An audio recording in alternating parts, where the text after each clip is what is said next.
Oh man, we are 2 days away from the start of the NBA season, and it is time now for our annual seasons predictions podcast. We're going to go through everything, where every team is going to rank, our playoff predictions, award predictions, some silly predictions, everything. We're going to get into it here.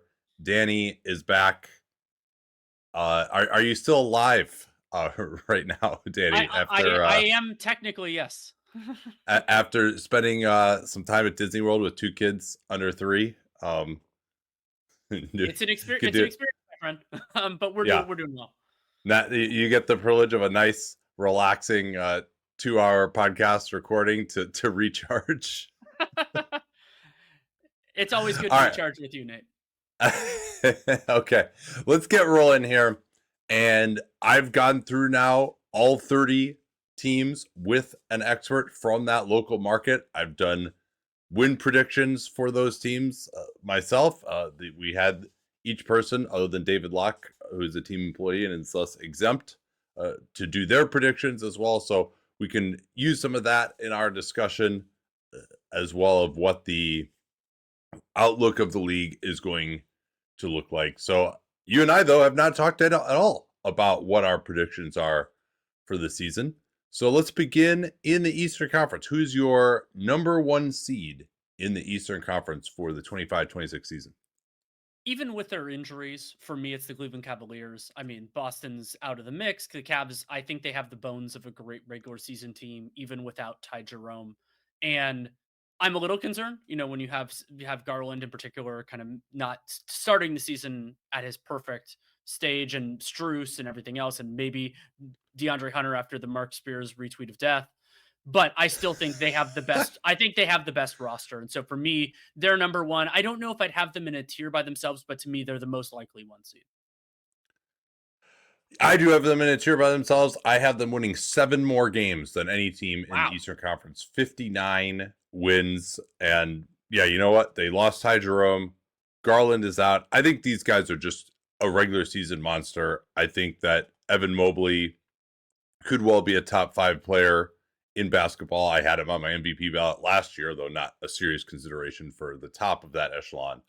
So I think they have too good of a system, and their offense is too hard to stop. I do think there are a few things that are working against them with just the overall depth of the NBA and just how everyone's getting more athletic and pressuring more. We'll see how they're able to deal with that, but I think they're just too smart and too talented. And Evan Mobley and Jared Allen are both really reliable. So is Donovan Mitchell, and Darius Garland is going to come back hopefully a month into the season. They are missing Max Strus. We'll see about DeAndre Hunter. Like, the injury, to me, injury is the only thing that's going to make them fall further down. Like, there's just so much regular season proof of concept. I think their brand is bad after the playoffs, also felled by injuries Yep. too. So I mean, it's really the health stuff. And my general approach in these, when I'm doing these predictions, is if I think you have the goods when you're healthy, and you haven't gotten to the point where I'm just like, Joel Embiid style, I will just never believe that you're going to be healthy through an entire season. And there's no one on this roster that I'm quite at that level with. And they also have plenty of depth too, and some young guys who I believe in, like Jalen Tyson, who can step up. I think, yeah, to me, they're just the obvious class of the Eastern Conference. Yeah, thinking about it again, if memory serves, I picked the Cavs over and I picked the next couple teams under. So yeah, I should have them in a tier by themselves. And I would say for me, the next group is the Knicks, the Magic, and the Hawks. I do preliminarily have them in. I have them in that order for my predictions. The Knicks with Mike Brown. That's going to be just a key question to watch. Is how different are they? How similar are they? I'm worried about how top heavy they are and that they need Jalen Brunson to be healthy. But I think I trust them more than the Magic and the Hawks as of now. Yeah, in the regular season, I think so, particularly because it looks like Jalen Suggs is not going to be ready to start the season. I would probably actually pick the Magic to be better than the Knicks in the regular season if I knew I was getting a full season from Suggs. And Suggs is getting pretty close to that Embiid Mendoza line where you're just like, all right, are we ever going to be able to trust this guy? That the weird surgery that he had, the fact that he still is not ready, just started taking contact in practice apparently this week. So hard to imagine that he'll be ready more than, say, 3 weeks, earlier than 3 weeks or so into the season. And the Knicks, I had them for 52 wins. That's what James Edwards had them for as well when we did that pod. And they've kind of had some knick-knack injuries in camp, which is not great. Josh Hart with this back issue. And I think they're just going to be in a little bit different of a mode in this regular season. They're going to be playing the bench more. I'm not sure that the bench is that good, right? Like the likes of Jordan Clarkson that they brought in. Yabusele, I believe in him more than Clarkson, but I think Clarkson may just kind of be done. So I'm going 52 wins. I think, it's still less than people are thinking for them. And I don't know that their statistical offense will be better this year. I don't know that their statistical defense will be better. I think they'll just be more resilient in the playoffs, hopefully fresher with the more ball movement based system that Mike Brown wants to run. And then Orlando, yeah, I got them for 51 wins. I think I'm a little bit concerned maybe that their defense won't be quite at the level it was last year because your Jalen Suggs again may not be ready. They've got Tyus Jones now, who they desperately needed offensively. But if he's going to play a lot more, it seems like he might start in the absence of Suggs. Could that change their defensive identity a little bit? That's a possibility. We'll see how Jonathan Isaac is going to be this year. The talk is that he's lost a bunch of weight, so maybe he can be better. He had a disappointing season last year. And hopefully everyone's just drinking bottled water at the Kia Center, so none of the new players get infected by this disease where you suddenly can't hit a three-pointer. And Bane, I think, is okay on defense, but he's not like unbelievable there. So I think they're still top 5, maybe not top 2. Maybe they're not forcing turnovers quite at the same rate, but I think the offense will get to average, and that's I do. Explain to me why you have the Hawks in this group, because I do not. I have them at 45 wins.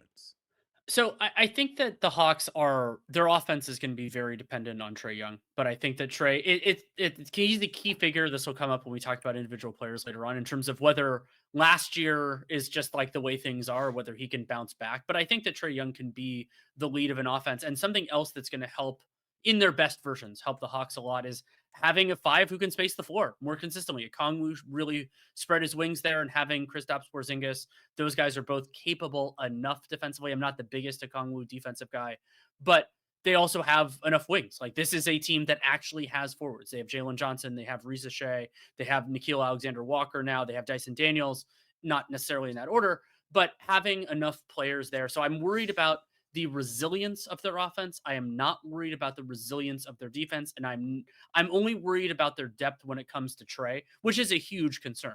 But so I think you're right. You're like working through it. I think it's more that I have their ceiling with this group, maybe not their expected value. So then in terms of tiering, but I think they're clearly the 4th best team. And maybe the reason why I was thinking that way is that I have the Hawks a step or two above everyone else in the East, in part because of my Piston skepticism.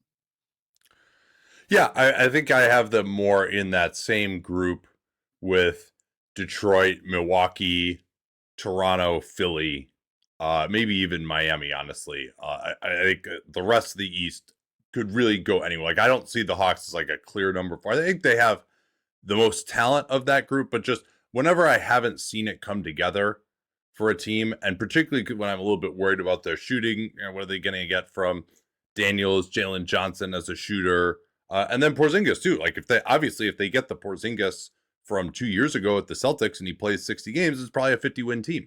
But I just, again, another guy I've got some skepticism about. We were hearing all the right things about him in preseason, and then also maybe this is a group that is somewhat unsettled between Young. It's been decided at least before the season he won't get an extension. They could do that at any time during the season. Same thing with Porzingis at this point in time. I like the approach from Ansi Sala to not necessarily commit before we've seen proof of concept from this group. I think Dyson Daniels could also have a little bit of a regression. Like, they have a lot of talent. I think there's more upside than downside. For a group that I haven't seen together that also doesn't have a player that I consider to be a top 15 or 20 player in the NBA, it's hard for me, and especially a group I haven't seen defend at like a really high level, it's hard for me to say, all right, this is going to be, a high 40s, 50-win group. It certainly could happen. You said Pistons skepticism. I have them at 43 wins after the actually, I'm going to bump that down to 42 because of the Jaden Ivey news. I had him at 43 initially. you said you've got skepticism about them. Well, they're going to be really reliant on Cade, who was wonderful last year. And so there are two things. So one of them is just who's going to generate the good shots for them. And now that Malik Beasley is, TBD, who's going to hit those shots? Like there's like, I think Malik Beasley's season last year and its importance to the Pistons is extremely important to note. Then the other thing is JP Bickerstaff got a ton defensively out of Jalen Duren and Isaiah Stewart. Like they had like really good rim protection stats last year, and I've never thought of them as like of Jalen like that as being a great like duo in terms of rim protection. They have some of the tools for it. I mean, Isaiah Stewart is one of the best Stewart, rim but protectors in the I league. think Yeah, but maybe I'm talking Duren, more I about have, Duren. And yeah, so yeah. if there's a regression to the mean, and we've seen this with some other guys where it's like they have a really good rim protecting year, and then they aren't really around that quite the same way. Well, then they'll be a little bit less robust on that end, and they're gonna be having some limited defensive players in the rotation, and they'll be playing someone like they don't have enough two-way guys, and so they'll be good. I mean, they're pretty firmly within this group. But like I kind of think of it so I like you brought up the Hawks being in this. So I have the Hawks as a clear four. The Bucks, the Pistons, the Sixers, the Raptors, and then the Heat. If the Heat would be firmly in this group if I was confident in Hero's availability, but he's very important. And so I think loosely the Bucks and Pistons are the best of that group. The Sixers and Raptors are probably a little bit below that. But Philly's fascinating here too because you've convinced me. We were talking about this in over-unders. I actually had them a little higher as I was early thinking about it. But when we discussed it, what I realized in that is that, and you did a great job bringing this out, is that I'm less confident in their best case scenario than I was. And so that's why I've moved them down below a few of these teams is like, well, if your best isn't quite at that level, and you're relatively unlikely to get that best case scenario because of some of the specific injuries stuff that they're dealing with, well, then I'm not as high about your expected value.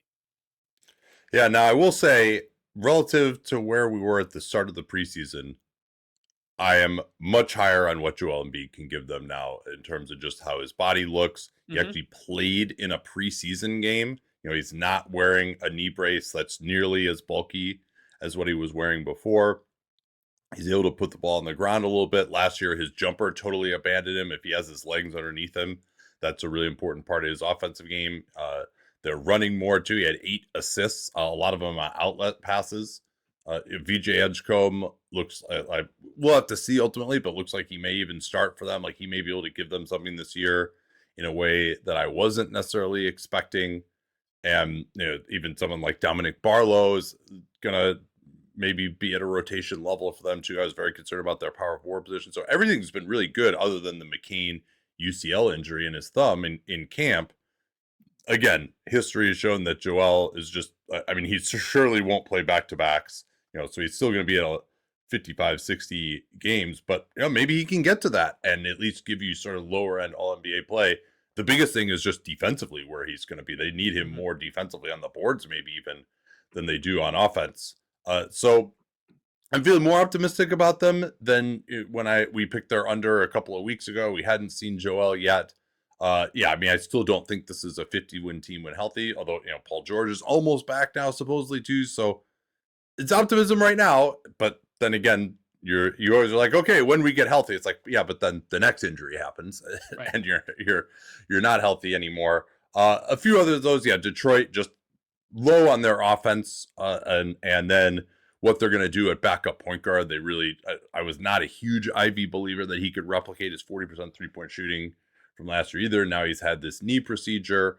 We'll have to see when he gets back. They're saying 4 weeks. Like we'll see on that. Usually it's very rare that anybody has surgery on their knees and comes back in less than 2 months. And then of course he'll have to work his way in. I will firmly take the over, unfortunately, on 4 weeks for Ivy. Yeah, a procedure. It's only a procedure though, Danny. It's not surgery. So don't worry. It's totally different. And then Toronto, this will come out in some of our other stuff too. I just think they have a lot of talent, and their brand is bad right now. It's obscuring. I've always been higher on Brandon Ingram. Well, I shouldn't say always, but I've been higher on Brandon Ingram than you since he emerged into kind of the all-star conversation. Like I think he looks pretty good. His body looks good. I think he's going to be kind of back to the player he was in New Orleans, at least until he gets hurt. But they have some redundancy there too. A little concerned about Jakob Poeltl having a bunch of back issues in camp because even though I don't love him, he's also the one kind of irreplaceable guy that they have. So we'll have to see. But I think they just have too many. I think Scotty Barnes, I don't think Scotty Barnes will have 52% true shooting again this year. I think Emmanuel quickly will actually play a little bit more this year. And this is a group that probably would have been pretty close to their over under of 38 wins last year. So I have them with 42. And then Miami, I'm at 41. I think they're going to be trying. They have more good NBA players this year. I think Hero will hopefully be back pretty soon. So I kind of have them in this mix. The teams that I think I'm lower on than most are Boston and Indiana. I have Boston 38 wins, Indiana 36. So that's now the 10th and 11th seed for me. Yeah, and I'm in agreement there. When star players are out, it puts the onus, it puts a lot more on the other guys. And both these teams, especially the Celtics, have other guys who can do it, but you're putting more load on them. Nembhard is a great example of this. He's not going to be able to do the stuff he was doing if he has to take on this new role, and they don't really have anybody to do that. Carlisle's, and these teams both have coaches that I love, like Carlisle and Missoula are both great, but they also a gap year, not being at the level that they were before. Both players, I mean, maybe there's a chance that Tatum comes back, but it's not going to be that year for Boston. Even if they got the 7 seed, okay, what are they going to be doing here? And so I have those two teams, and then I actually have the Bulls between the Celtics and the Pacers because I think they're going to try harder. They organizationally have. I think that the Bulls are worse than the Pistons. But part of what we're doing here is the Pacers, you mean? The Pacers. Yeah. Yeah.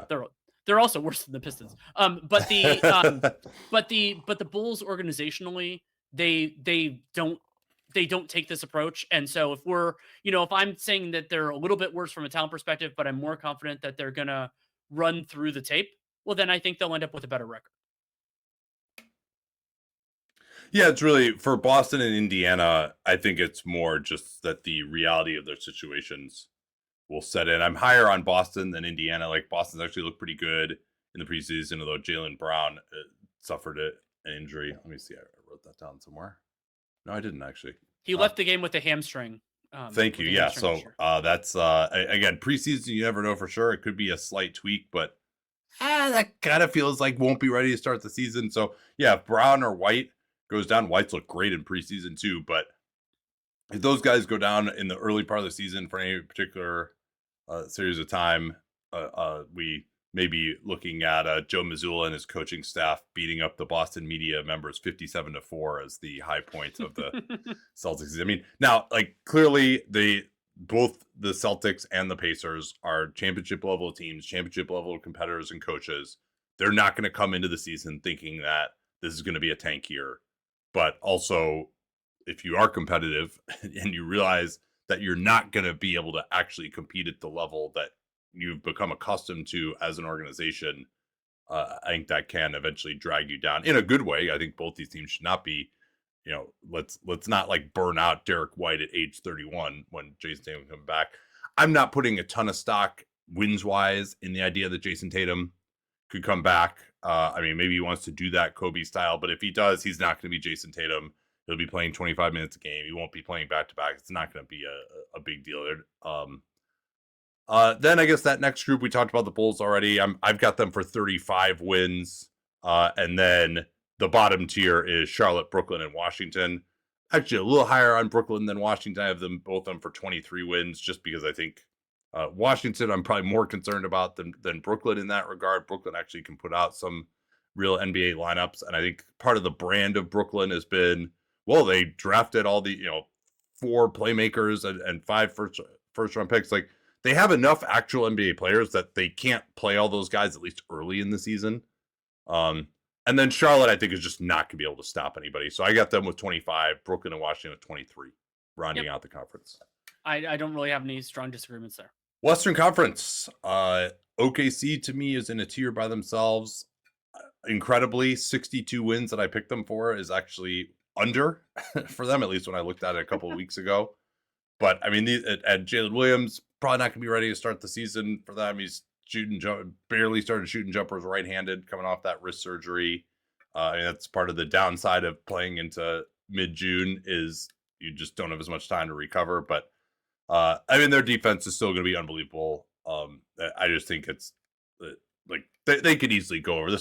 We disagreed on that. This is the one that I was probably feeling most sick about because I just believe in these guys. I think they're really, really good. It's just that's such a high number that just high numbers tend to go under. That was more based on that than any real issues I have with the team. They could easily win 66, 67 games, no problem.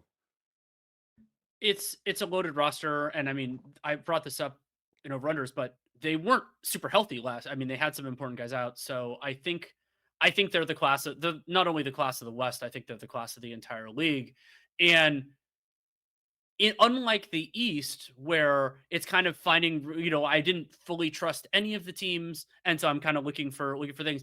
I really like a lot of the rest of the West, and that's going to make it really hard. And that also means that these teams, as going back more than a decade now, that it's going to be a lot more fluid because like an injury, even if it's a short term, like a guy who's important gets a nick for 2-3 weeks, that might end up factoring into all this stuff. Whereas, the teams at the top of the East, I don't see them falling down.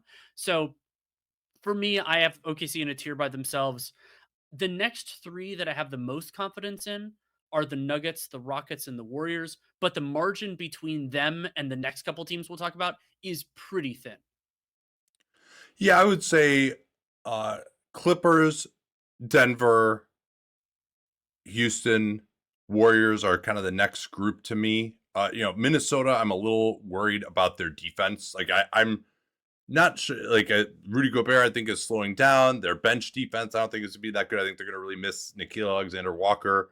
They're at the point now where they don't have anybody other than McDaniels that I really respect as like a great perimeter stopper, and they only have one good defensive big. Anthony Edwards is solid. He's better at the end of games and in the playoffs. Like he's not going to get attacked, but he also is not like a huge plus defender given his offensive role and the fact that he doesn't do as much as an off-ball guy. Mhm. So I think like who are the guys that are going to get them to be, top 5 defense? And to me, to really get into the mix as one of the best teams in the West, you got to be a threat to be top 5 on either side of the ball. And then offensively, I think they should be trending a little bit better. But again, Terrence Shannon Jr. has had a nice camp.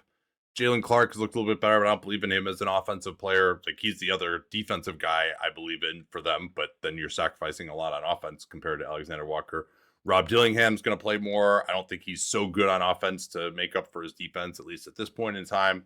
So I think this is just a little bit more of a consolidation year for the Minnesota Timberwolves than I expect with Gobert kind of slowing down. I don't think Gobert is going to be in that top 3 defensive player of the year conversation. He wasn't last year for everyone. He was for me. So that's why I have Minnesota out of this group. And then I have the Clippers, Denver, and Houston, all with 52 wins. If I had to pick a 2 seed, it would probably be the Denver Nuggets. Anything you want to add on those 3 teams in Golden State? Not a ton. I'll mention just briefly on the Wolves. One of the things I was remembering from last year is that there was the stretch not at the end of the year where we were really worried about Mike Conley and just like none of the other guys stepped up. Maybe that'll be DiVincenzo. But for me, the Nuggets, I have them as the 2 seed because with Nikola Jokic being as durable as he's been, he establishes a great floor. And they have even if some of their talent isn't where it was, they've swapped out MPJ for Cam Johnson. We'll see how the difference is between those two guys on the floor rather than on the ledger. But they have enough guy. And Jokic, as long as Jokic can play 70 games, 65, 70 games, their offense will be great. They have enough defenders. I'm a little spooked with Aaron Gordon and just as he gets older, but he'll still be good enough to me to be a regular season player. So Nuggets over Rockets. If the Rockets, if Fred VanVleet hadn't torn his ACL, like I probably would have had them as the 2. But there will be times that it's hard for them to generate good offense. Yeah, I think that's quite possible. Yeah, and Denver, the reason I didn't like them for quite as many wins as Adam Maris, who usually does way better on picking them than I do, um, he had him for 56, I had him for 52. I just don't think Jokic is going to play that much. I think Cam Johnson is going to need to be managed. And I'm also a little bit lower on some of these veteran bench additions. Like Bruce Brown, Tim Hardaway Jr., and Jonas Valanciunas are all at an age where they could just kind of fall off and not be effective anymore. So I do like what they did in the offseason. I think they took some very good flyers, but I'm also not necessarily depending on those teams. Now, Jamal Murray also looks much better, I would say. Looks like he's cut up his body. Seems like he maybe has gotten a little bit of religion about his offseason work. No, so that, I mean, that's the biggest thing that could change for the Nuggets, just frankly, even more so than all these bench guys, is just like, is Jamal Murray back to where he was 2 years ago? All of a sudden, yeah, I think these guys are right up there potentially with OKC as a playoff team. Yeah, and then the Clippers, they got a bunch of old guys. I'm a little concerned that James Harden apparently is not in the greatest of shape, which that's incredible to me that you could have that yet another game 7 disappointment and then like not come in great shape when you're at the age that he's at. But Kawhi looks really good for them. Like he's had a full off season. Both they and the Warriors are kind of like, all right, well, these guys are old. Don't you have to factor that in? But for Golden State too, like Steph Curry looks great. Jimmy Butler has dealt with some ankle issues and he'll probably miss time as a result of that. But like Al Horford, Draymond, Steph, like these guys are old, but they all still look pretty good right now. Like, so it's hard to say like this is the year it's not going to work. So for both, and then the Clippers have so much depth that it like, even if James Harden has to miss games, to like have Chris Paul stepping in as your starting point guard, played all 82 last year, by the way. That looks pretty good. Let's talk about quickly, since we were on the Rockets, the Kevin Durant extension of 2 years, $90 million. It seems pretty reasonable for both sides. We didn't think that Durant would push hard for his personal maximum, because considering his age and everything else. And so I think for Durant to get the security of that commitment, for the Rockets to not have a pending free agency for KD kind of looming over their season, even if they expected to bring him back, I think it is completely reasonable for both Rafael Stone and Kevin Durant. Also worth noting that is a player option on the second year. I should have mentioned that. And so that's a little interesting, right? Now it could be one of those again where it's working out well. They need more flexibility. It's that player option year coincides with when Amen Thompson will be getting his extension, which everyone is penciling in as a max. We'll see. We'll see on that. Let's see what kind of year he has. Yeah. We'll see what kind of year he has here. I think that's a little. I don't know that would be a valuable contract with what he is offensively right now. Maybe he's going to play point guard this year and it's going to be so unbelievable that he's an obvious max guy, but I'm not quite there yet. It could totally be possible, but just be like, oh yeah, he's obviously going to get max. Like, no, I mean, at least in terms of, I'll put it this way. If I had to project right now, will I think an Amen Thompson max is a good idea next offseason? I will say, and now they may have to, it's one of those things where maybe you have to do it because there'd be salary cap say someone would max him, and it would make more sense for a team that is in the building phase to give him a max offer sheet or something like that. So they may be forced into it. But if he gets a max extension next offseason right now, I would guess that my response to that would be like, all right, that's a little rich, because I don't think he has that level of offensive upside. Could be wrong. Like, I love the player certainly, but I think the hype end's got a little bit out of control, which is, it's always funny how that happens, where I'm like, I'm really high on a guy to start with, and then everyone else just sort of like boomerangs back and surpasses me, and I'm like, all right, guys, I really like this guy, but slow down. I always kind of feel bad because I'm like, hey, I was higher on this guy than most people were to begin with, and now like they've all surpassed me.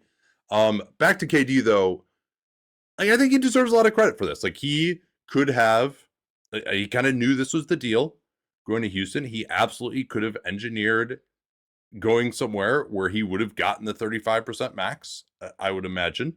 He did not do that. This gives them plenty of room under the tax to re-sign Tari Eason, under the second apron, to re-sign Tari Eason. Also seems like Tillman Fertitta, who we've been critical of for not paying the tax previously, or not paying enough tax.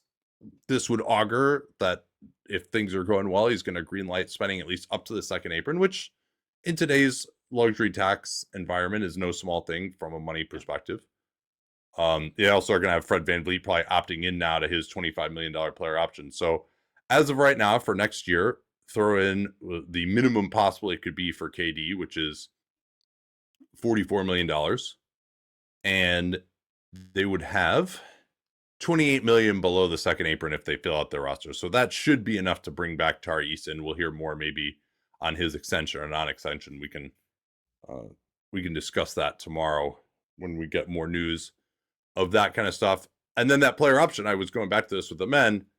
Maybe KD would leave at that point. Maybe he could opt out and sign for less. But I think he deserves a lot of credit for just actually wanting to win. Like, he has taken less at times in his career. In contrast, I would say to someone like LeBron James, who always demands the max after feeling like he got swindled out of, an extra $1 million that he took less in Miami to not be a quote unquote max player. So, I think that KD certainly has had an itinerant career, but he also, I think, really wants to make it work in Houston. We'll see whether he still feels that way 2 years from now. So I think we've kind of worked. We agree on the top six. It's interesting. We both have Minnesota sixth of that top six, right? Yeah, I had the Minnesota Timberwolves with 49 wins. So I could see them certainly I mean, if I had to guess, will Minnesota finish ahead of one of Denver, Clippers, Houston, Golden State? I would say yes, because also Minnesota is probably has less health risk than those teams. But I also just don't think they have as much upside. So that leaves us now with the Lakers. Are they your number 7 seed? They are. And I'd say the Lakers are in some ways it's sort of like the Hawks and the other one where it's like I don't like them as much as the teams above them, but I like them a lot more than the teams below. Unfortunately, especially with the news that Scottie Pippen Jr. is going to be out for a long time. I mean, Oh Pippen my Jr. god! being And out. Ty Jerome had to leave with a calf injury too, so that I'm gonna guess he's not gonna be there for the start of the rings. I mean, this is a team that on paper had the most point guard depth in the league, and I don't know if any of those guys are gonna be. It's all 3 guys are probably gonna be out to start the regular season: Morant, Scottie Pippen Jr., and Ty Jerome. And so yeah, the Lakers to me, they're number 7, and I'm sure that some will be surprised considering LeBron and Luca that they're not stronger than this, but they're a bunch of really good teams in the West, and so they're pretty clearly the 7. And like I had thought that I felt more confident in Memphis as the 8th best team, but with Pippen Jr. being out at 12 weeks with the big toe, Yeah, I mean um, that's been the history of this seismoid. Or sesamoid, is that what it is? Let me see. Make sure I actually get that right. Um. Oh man, I'm gonna have to click on something. This is bad radio. Yeah, sesamoidectomy. So the sesamoid is if you just kind of if you think about if you're making a cut and you flex your foot a little bit to like stiffen up your foot so you can push off that bone that is under the ball of your foot. That's this sesamoid or sesmoid. And so that's apparently had some sort of an issue with that. It was causing him pain, so they're gonna have to take out part of that bone. Is my best understanding of it. So yeah, I mean, any sort of toe foot surgery, like that's at least like half your season. I mean, he's probably gonna play 2 months this year, if that would be my guess. And maybe they won't be in it by that time. But that makes me feel a lot worse about their perimeter defense. Makes me feel a lot worse about Morant inevitably missing his amount of time. There's maybe some thought he could be back for the start of the regular season, but last we heard he's week to week with his ankle. So ultimately, I had to drop Memphis down to 42 wins. I had them at 45 originally. Jaren is back, but I mean the rest of the bigs are out too. It just looks like at some point even the Memphis Grizzlies are going to run out of bodies. So I think the Lakers, I had them at 49 wins initially. I'm bumping them all the way down to 46 with mhm. this LeBron injury news. And that's I think like Gabe Vincent being back and actually looks like he could be a starter is very helpful. And Jared Vanderbilt looking better is very helpful. But ultimately, like Smart, Aiton, I'm not really a huge believer in those guys. And I'm not sure how they're going to defend. And yeah, like if LeBron were totally healthy, I had him for 49. I'm very skeptical when he's going to be able to be back and how effective he's going to be and how they're going to have to manage this condition for the season. Memphis kind of coming back to this next group is disappointing for a bunch of different reasons. But so I think for me, the next in terms of talent, it's the Grizzlies, the Spurs, and the Mavericks.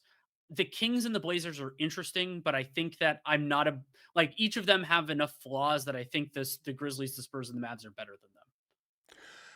Yeah, to me, Dallas. I was even toying with picking Dallas to be better than the Lakers, Mm. which would be I think would be kind of interesting. And I'm not necessarily counting Kyrie Irving's return in that. I just think their defense is going to be a monster. Now, the big problem is Davis may miss some time. He's not coming in great shape, but just watching them, like they're just huge. They got a lot of depth in the front court. Like I just am a believer in their defense, and I'm a believer in Cooper Flag. I don't know how if they're going to really start this Cooper Flag at point guard lineup. I don't know how that's going to go on offense. Might go pretty good on defense for them. So there could be some growing pains just because they're putting a little too much on Flag's plate, which I like in the long term, but maybe not in the short term. But they just have so many good NBA players on this team, and they're just going to be tough, and they're going to defend, and their transition defense. We'll see Jason Kidd's transition defense versus Anthony Davis's transition defense will be interesting. But there's a stat that the Lakers transition defense is always terrible, and AD is a big part of that, I'm sure, but he's not there anymore. So yeah, but I think they just like they've got more resiliency, more just good NBA players than a lot of these. So I was way over on them. I have them with 44 wins, and they wouldn't surprise me if they. So I have them actually as the 8th seed, Memphis now as the 9th seed, and then San Antonio 41 wins. A lot of talent. Victor could just be so unbelievably good that he pushes them over that. But that's well under their over under 44 and a half. How do you feel about San Antonio? We haven't talked much about them. I wish I had more data on how their guards are going to mesh with Wembanyama. I mean, I feel good about Wemby, of course, and he's looked very good to start to in the preseason. But we've gotten a little bit of Harper.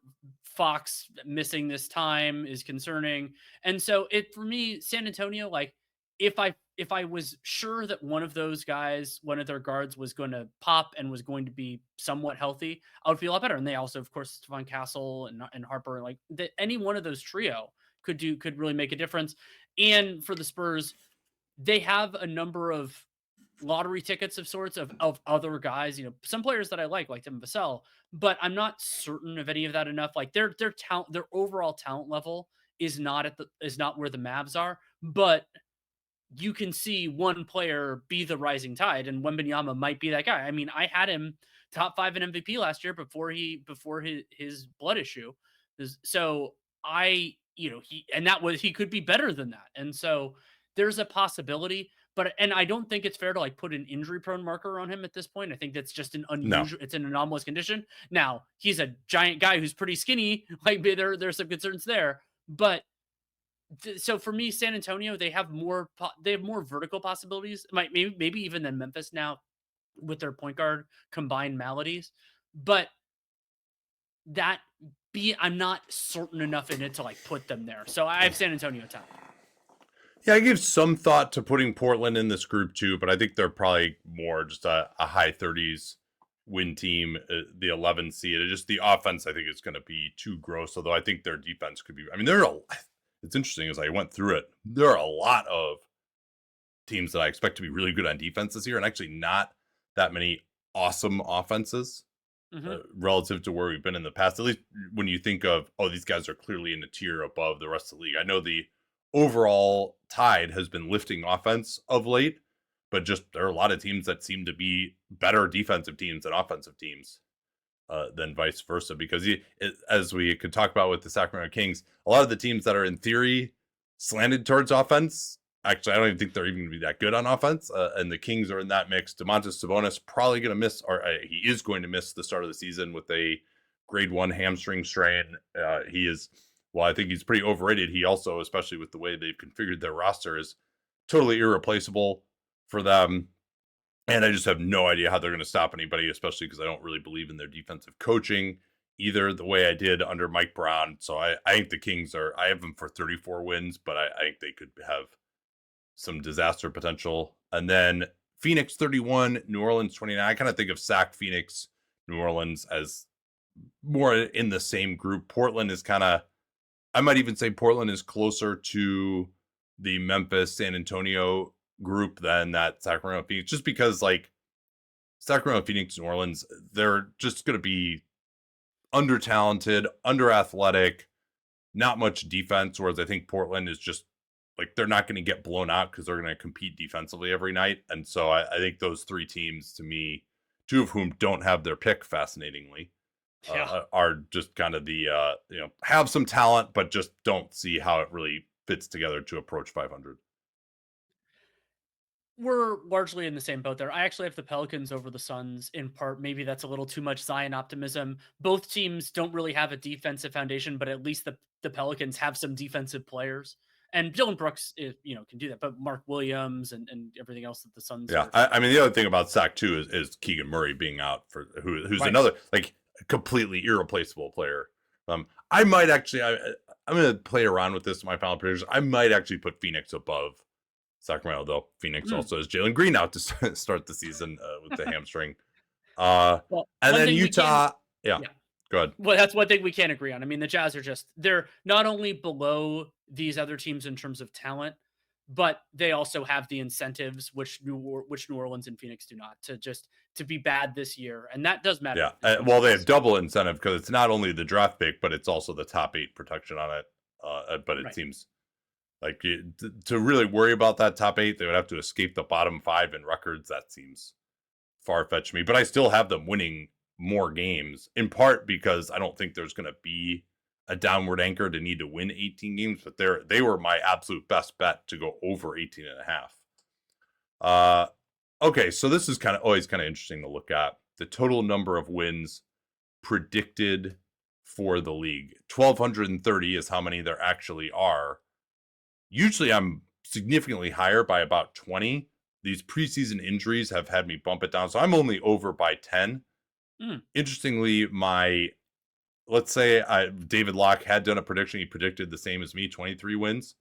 All of my guests total up to 1,284 wins. So if you took what all the local people think their team is going to be, we would be 53 wins, or sorry, 54 win. No, that's wrong. 64 wins. 1,294 is what it would be. So we would be 64 wins higher than the actual number of wins that's available. Just to note it, some of the biggest differences that I had, I was 3-win difference between me and Brad Rowland, 48 to 45. Noah Dalzell had 43 for Boston. I had 38.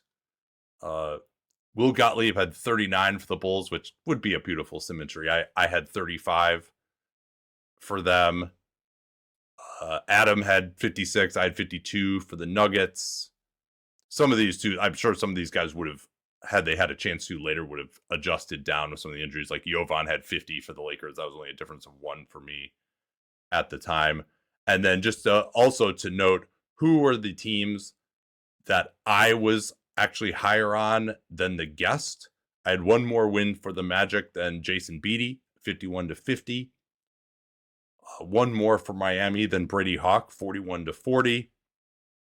I was 2 more for the Wizards than Mike Prada, 23 to 21. And let me see if and then I was 2 more for the Warriors than Anthony Slater, 58 to 48. One more for Memphis and Chris Harrington, although I've now since adjusted that way down. And yeah, okay, those are the ones that I was actually higher on than the guest was. All right, so your bottom tier of teams, Danny. The Wizards, the Nets, and the Jazz with the Hornets knocking on that door. Yeah, I have the Hornets firmly in that tier with 25 wins. They've looked a little better in preseason, but I think their defense is going to be so terrible. All right, this is a more interesting one. Championship contenders. So we'll put this as we'll use the Daryl Morey 5% championship equity rule. So I think there's only one team in the East that fits that, and that for me, that's the Cavs. I think that the Knicks and Magic could both do it, but I don't think, especially the idea of, well, they're still going to have to beat the team that makes it out of the West. But then Yeah. in the West, the Thunder, of course, do.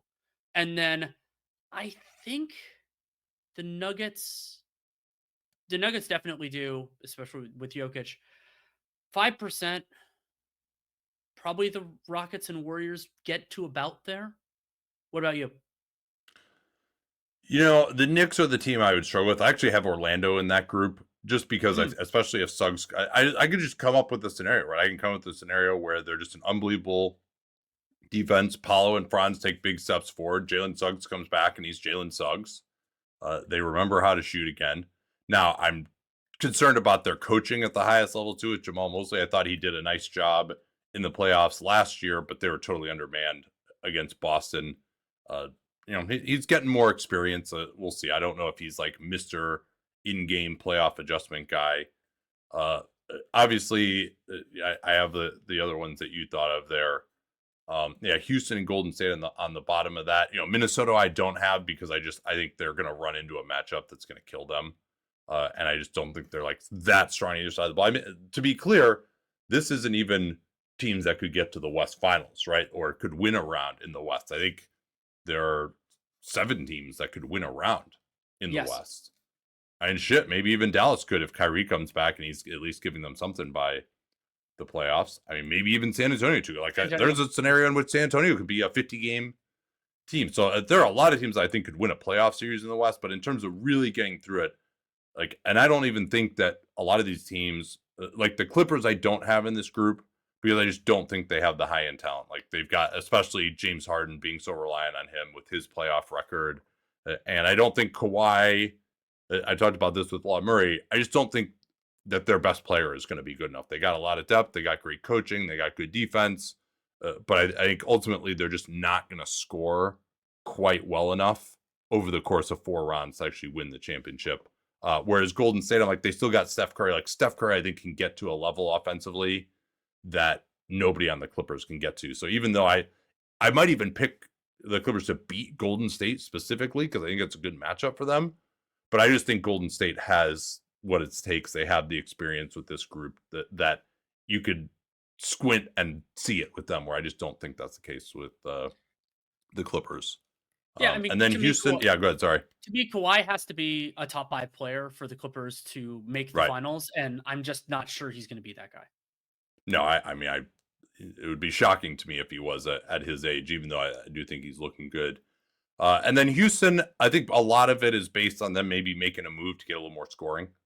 But I'm very high on what Şengün is going to do this year. I think that's kind of I think he can make up for the loss of Van Vliet. I don't think the loss of Van Vliet is going to hurt them quite as much, maybe as some people do.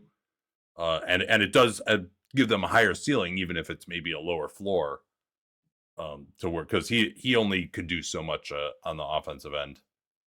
So yeah, I mean the Knicks are the one that I'm just like maybe I should put them in this group because Mike Brown like because once you get to the finals, you have a 5% chance of winning it, right? Like that you Oh have yeah, to say that like any team that you see as being able to get to the finals should probably be on this list. And I could foresee a scenario where the Knicks get to the finals, but I also just think they're the least likely to get to the finals and have any kind of a shot because they're just I think they just have too many flaws on their overall roster. well, yeah, So like I'm going to leave them out for now. I wouldn't pick the Knicks because you assume that the team that makes it out of the West is going to be healthy enough to survive. Like you can't assume that they're gonna Yeah. like Black Knight it through and they're just going to be just no limbs at the end of it. And so I don't think I would pick the Knicks over any of the teams I think are the 4 best in the West. So if I'm not going to pick them over any of those teams, reasonably even strength, but it's a close call. Like that, and your logic is sound. I just if I'm never going to pick them to win the series, I mean, for example, we both thought that the Thunder were going to win handily, and that went 7. And Tyrese Halliburton getting hurt shifted things. I mean, I still think the Thunder would have won the game, but maybe I should add them in just because that's underselling what can happen in a 7-game series. Yeah. I think the list, I mean, certainly Indiana would not have been on our list last year, and they could easily have won it. Okay. Give me your conference finalists and champion. I'm more confident in the team that will win the conference than the team they will face. So I have the Thunder Hmm. preliminarily over the Nuggets, but I could see any one of about 6 teams being the other one. And I have the Cavs over the Knicks. If I knew that it was Knicks Magic, I think I might pick the Magic over them, but just the variance that goes within a season, I'm going to pick the Knicks having a better overall outcome. Yeah, now to be clear, when I'm looking at conference finals and champion, I have these seeds set out. I'm not going to follow my own seeding and go through the playoff bracket that way because obviously I'm not going to be correct on my exact 1 through 8 seeding here 5 months out from the playoffs. So I think I'm more just going like, who do I think is the second best playoff team in the West? And to me, and there are obviously certain matchups that are going to determine this, right? Like I think Denver looks pretty good against the Clippers. The Clippers play Golden State pretty well. I think Golden State maybe punches above their weight against OKC. Not that they would necessarily beat them, or punches above their weight against Denver too. It really probably comes down to Golden State versus Denver to me. And I think, yeah, it really comes down a lot to the matchups too. Like, is Denver going to get OKC in the second round? It's just more just who I think is the second best playoff team in the West versus who I necessarily would think will be the conference finalist, because outside of OKC, who I think will clearly be the number 1 seed, you just don't know what the bracket's going to break like. I'm going to go with Golden State is in the conference finals. I am going to pick OKC to beat them. Denver is right there for me though too. I really hope we get a Denver versus Golden State playoff series. Steph Curry versus Nikola Jokic. We saw it 3 years ago, but Jokic was drawing dead with the talent around him at that time. So I would love to see that. I think Golden State matches up better now against Denver with both Draymond and Horford available. And then in the East, I'm going Cleveland versus Orlando. But I'm going to pick Cleveland to win. A rematch of Yeah. the most scintillating Game 7 in round 1 we've ever seen. I think I will be a much more entertaining playoff series now than it was 2 years ago if it does Agreed. come to fruition. And then OKC over Cleveland in the finals. Agreed. A few other predictions I want to just throw out there. I think that the Lakers will be in the play-in. And while I'm not specifically picking any one of these teams, I predict that one of Dallas, Memphis, or San Antonio will have a better record than the Lakers this season. I think that's possible, but having 2 high-level creators, even though LeBron is starting out the year with sciatica, I think I have them over them, but it's a reasonable contention. Both Indiana and Boston will miss the playoffs. That's another one that I I have that have. too. And then I also have that the 8th seed in the East going into the play-in will be over 500.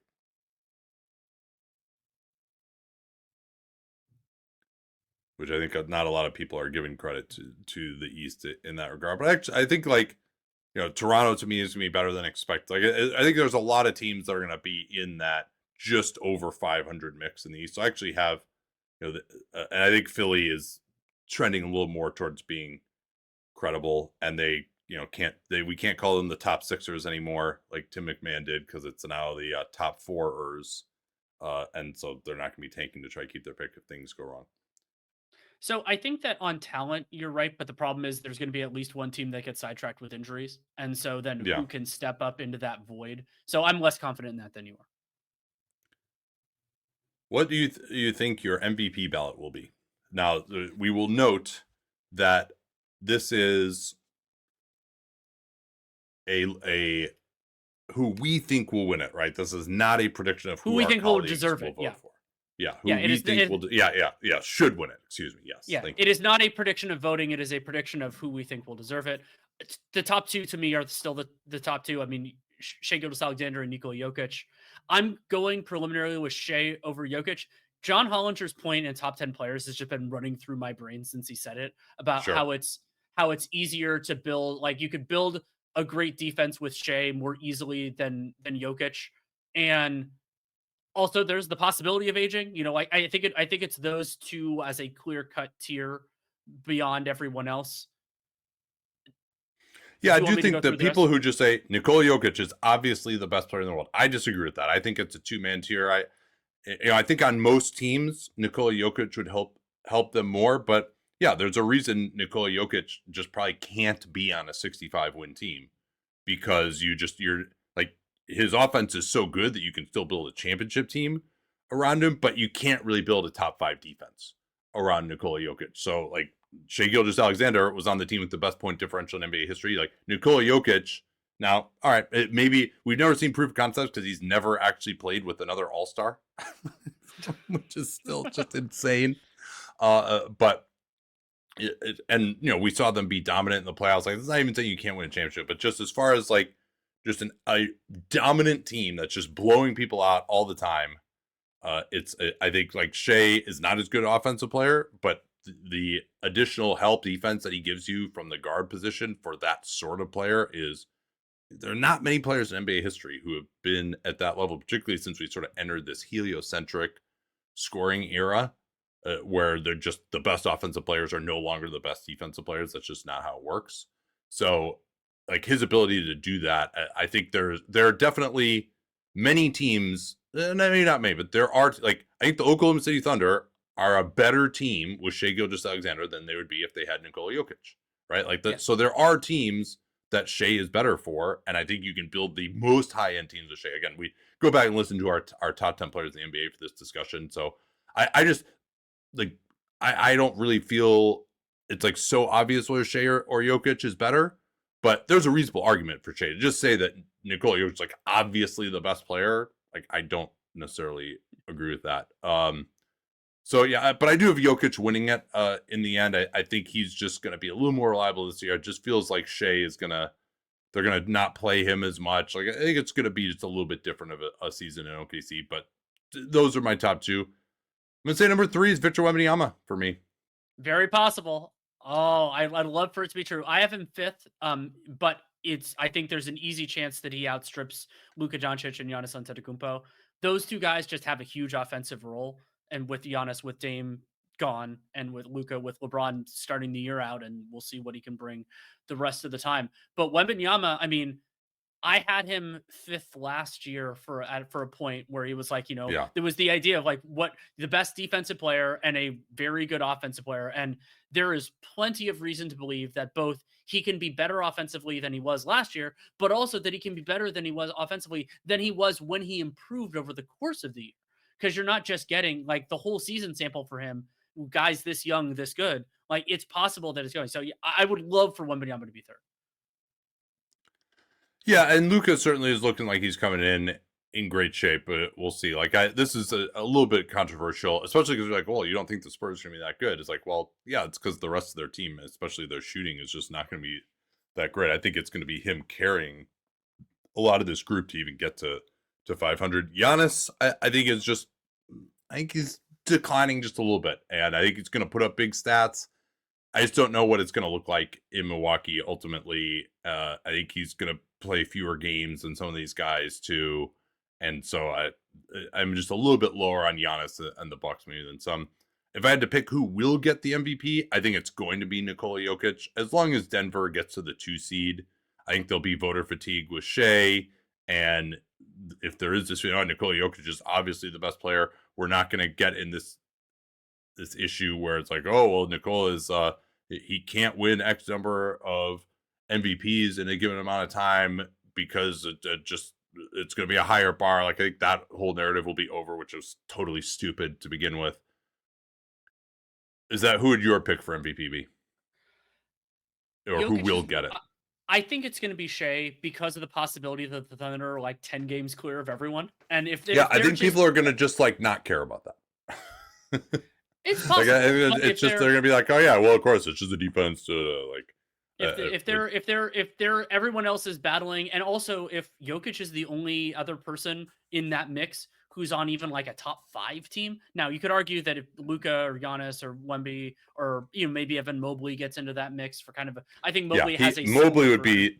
Yeah, he'd be the most likely guy that we haven't mentioned to get onto this to me, at See least in for my me, mind. But Mobley will never win it in the eyes of the voters. No yeah, way. Like, he's not going to yeah, score yeah, yeah. enough points per game. Is I think if we're picking who the other person who could actually win it, this is wild, but Stephen Curry. Like if the Warriors are that good, he will be the reason why. And so it's we do this in crystal ball, but I don't think that he's going to. I have him as 6th in this sort of thing, but it's it'll be fascinating. So, coach of the year, my rubric for this is different than some. This is not coach of the most surprising team of the year. This is which coach added the most value towards winning regular season basketball games.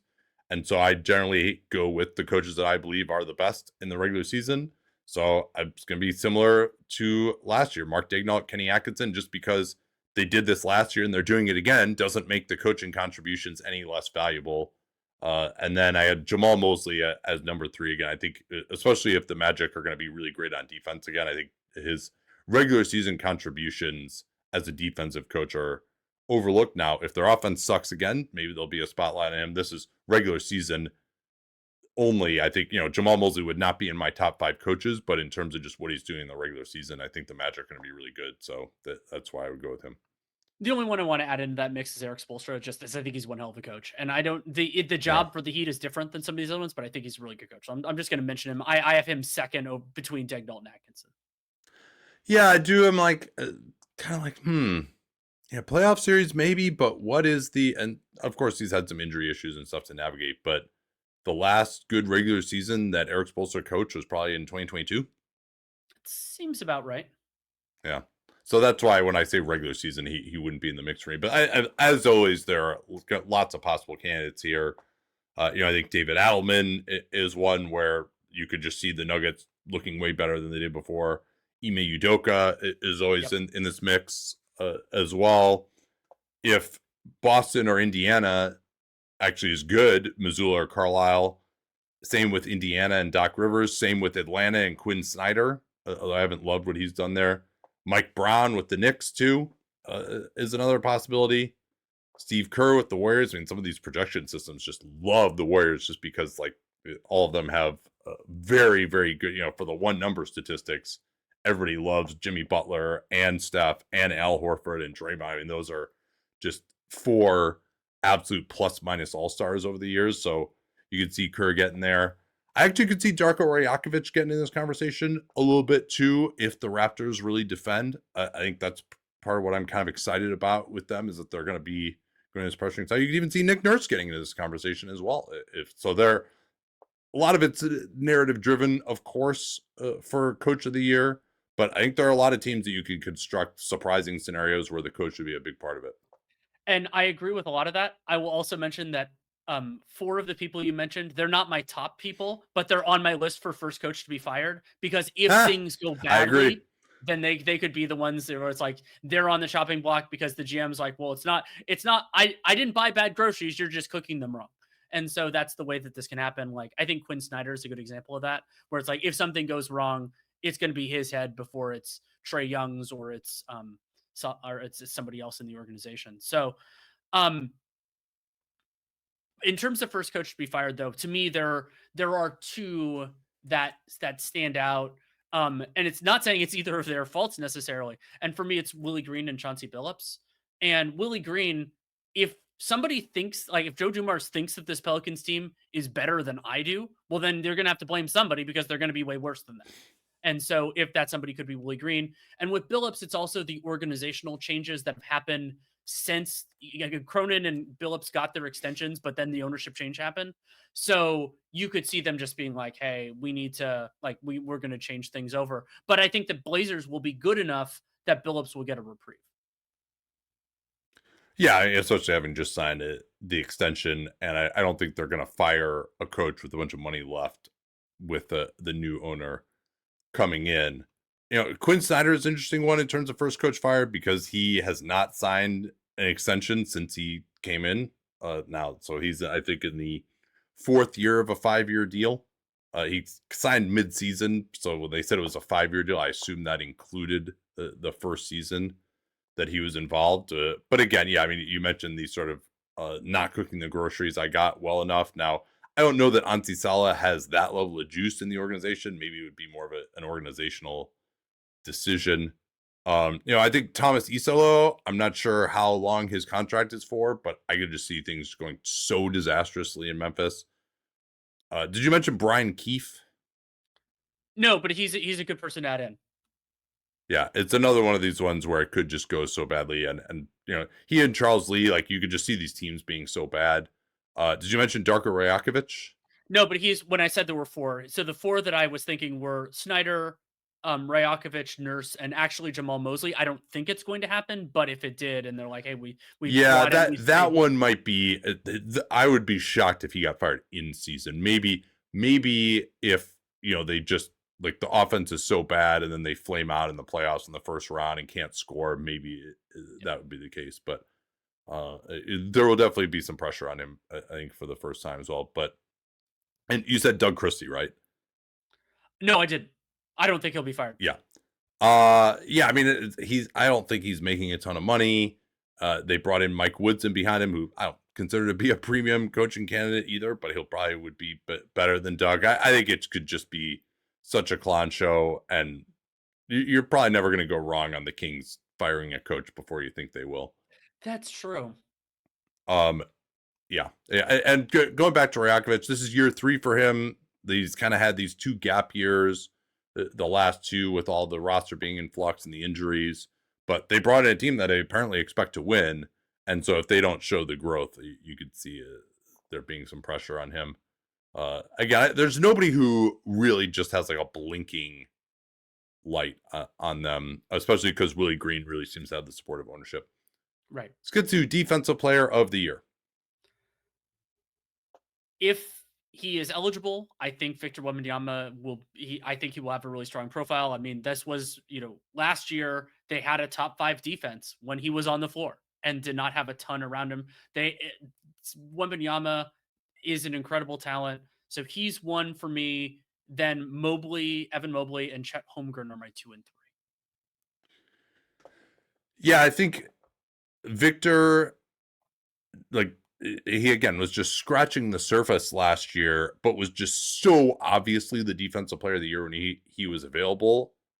I think the chance, if he's available for 65 games, I think there's like an 80% chance that I'm going to believe he should be the defensive player of the year. And for those who think he won't make the 65 games, I don't know that he's so much worse of a bet than anybody else at this point in time to not make the 65 games. But yeah, I saw like some surveys like Amen Thompson should get it, or like some of these perimeter players. I mean, no, that's just, to me, is ridiculous when you see what Victor Wembanyama can do. I mean, the Spurs were 8 points per 100 better when he was on the floor last year. And yeah, again, we've been through this so many times. I thought last year was a terrible year overall for bigs relative to perimeter players, to where on all defense, I was willing to go with more perimeter players than I usually would. Avdija Zubac is my number 3. The reason I'm not going to go with Chet is I actually think he's a much greater concern to not only not play enough games, but to not play that many minutes. I don't think he's going to be a 30-minute per game guy necessarily. So I think that'll be part of it. That's the other reason I wouldn't have Draymond Green in this mix as well. Jaren Jackson Jr., the Grizz always just defend so much better when he's on the floor, but it looks like maybe they're going to have to now go back to this, having him have a crazy high usage rate. Bam Adebayo always is someone who could be in this mix too, maybe more bottom of the ballot than top of the ballot. Then I also wanted to just say, who do we think are some of the possible breakout candidates on defense this year, with breakout being a little nebulous because some of these guys we probably were already really high on, but just in terms of the overall consciousness, who sticks out to you? It's an interesting question. I mean, you spend whole pods diving before, but the perimeter defender group, I think, is going to be really interesting. It's funny, I'm so low on Stephon Castle's offense, but I do think that he can be an incredibly disruptive defensive player. And like Amen's already there. Like Amen can't break out. He's already broken out defensively. I'll throw a few names out there for you if you want to react to them or think about it. I mean, Asar Thompson certainly is one of those. I think he's just going to play more this year. He's had a full off season now. I think he's him or Amen as a defensive player. I think Amen's got more offensive responsibilities this year. Walker Kessler is someone that we've been high on, but he was just had his season truncated by the fact that they just didn't want him to play. They don't have a lot around him defensively, but we may just see his impact. A couple of guys, when I say possible breakout candidates, these aren't guys that I even necessarily believe in as of now, but are also guys who are really going to have an opportunity to where they could look pretty good. I think one of those is Isaiah Jackson in Indiana. I don't think he's going to be great. He's definitely not a great post defender or defensive rebounder, but he can switch. He can block shots. He's probably going to start for them. I think Rick Carlisle could coach him up. Neemias Queta would be the other one who again Sure. gives you some pretty solid rim protection. I think, the stats that have never been awesome, but they're going to be very reliant on him, and he is big. We'll see if he can come through. Josh Minda is another guy who we've always liked his defense. He's going to have a chance in Boston. The early reviews on him have been good. Well, and then I have a couple of second-year guys. So you and I are Yeah, both high on the eventual potential of Donovan Clingan and Alex Sarr. This could be the yeah. real step forward. Being a big, I remember talking years and years ago to Damian Jones about this, about how the communication for young bigs is something that they really have to adjust to. And so if Sarr and or Klingon could take a big step forward this year, it wouldn't surprise me. No, the Klingon was on my list too. Again, I don't even know if he's going to be that much better than last year, but I think he just was not something that was under the radar for a lot of people. Some of these are more in the speculative realm. I think Ron Holland as a chaos causer off the bench. I don't know if he's going to be an unbelievable one-on-one defender, but just someone who's getting in the passing lanes, getting steals, making plays. Jarris Walker, I think, is going to have a chance as well to do something. Like he's been more of an event creator than a one-on-one guy, but he'll get solid rotation minutes. He's going to play at the 3, which will be kind of interesting for them. Peyton Watson, could this be the year finally, now that he's no longer a pawn in the Calvin Booth, Michael Malone Game of Thrones, to break out potentially? Derek Lively the second, if he's healthy, which he has been going into camp coming off of that surgery, I think he's just really good. And Cooper Flagg, he's he's pretty good on defense. I think he's someone who maybe is not even I could see him being someone who's not necessarily putting up like crazy stats, but just has a really good defensive on-off, and like some of the defensive metrics really like him just because he's so big and he knows where to be, which is crazy to say for an 18-year-old. I think maybe could be the year where Davion Mitchell's performance catches up with his reputation. Although I think he's overrated by a lot of players. And then this is a guy who I don't know how much he's going to play, but I still continue to be impressed with Joan Berenger. I think he's another guy that's 18, but just in terms of seeing him and thinking like, oh yeah, this guy could be like a future very good rim protector. Like that game he played against Embiid, he kind of, Embiid was great, but I saw some flashes from him even then. And Colin Murray Boyles, I'm going to skip him, and now he can go directly to this list for next year. Anyone else that comes to mind for you, or should we continue? I think we can move on. Let's do rookie of the year. We were just talking about Cooper Flagg, and I think Cooper Flagg is the clear leader for it. He's going to have the role. But if we're talking about who might deserve it, Ace Bailey is much more in contention than some of the betting models that I've seen on it. Bailey's going to get touches. Bailey's going to get playing opportunities. Hopefully the tendonitis isn't too bad in his knees, but I think there's a real chance that Ace Bailey deserves Rookie of the Year and wins it. I don't. Cooper Flagg is still the lead. He's the plurality leader for me. He might even have over 50%, just depending on the 65 game stuff. But Ace Bailey, I think, has a real shot. I think Ace Bailey has a better chance of actually winning it than me thinking he should get it. I think that's just so obviously to me. Cooper Flagg, think Cooper Flagg's going to be on a good team, and he's just going to actually help the Mavericks win basketball games, which I don't think is necessarily the case for Ace. But I am very high on what Ace has been doing so far. Just the way that he's been playing, not over dribbling, playing off the catch with good footwork, and playing reasonably hard. And his athleticism looks good again. Hopefully he's not going to be a health guy this year and in his career, because there have been a few things for him. And I think Dylan Harper is to me number 3. Like his situation sucks. Like the fact that he's going to be coming off the bench sucks.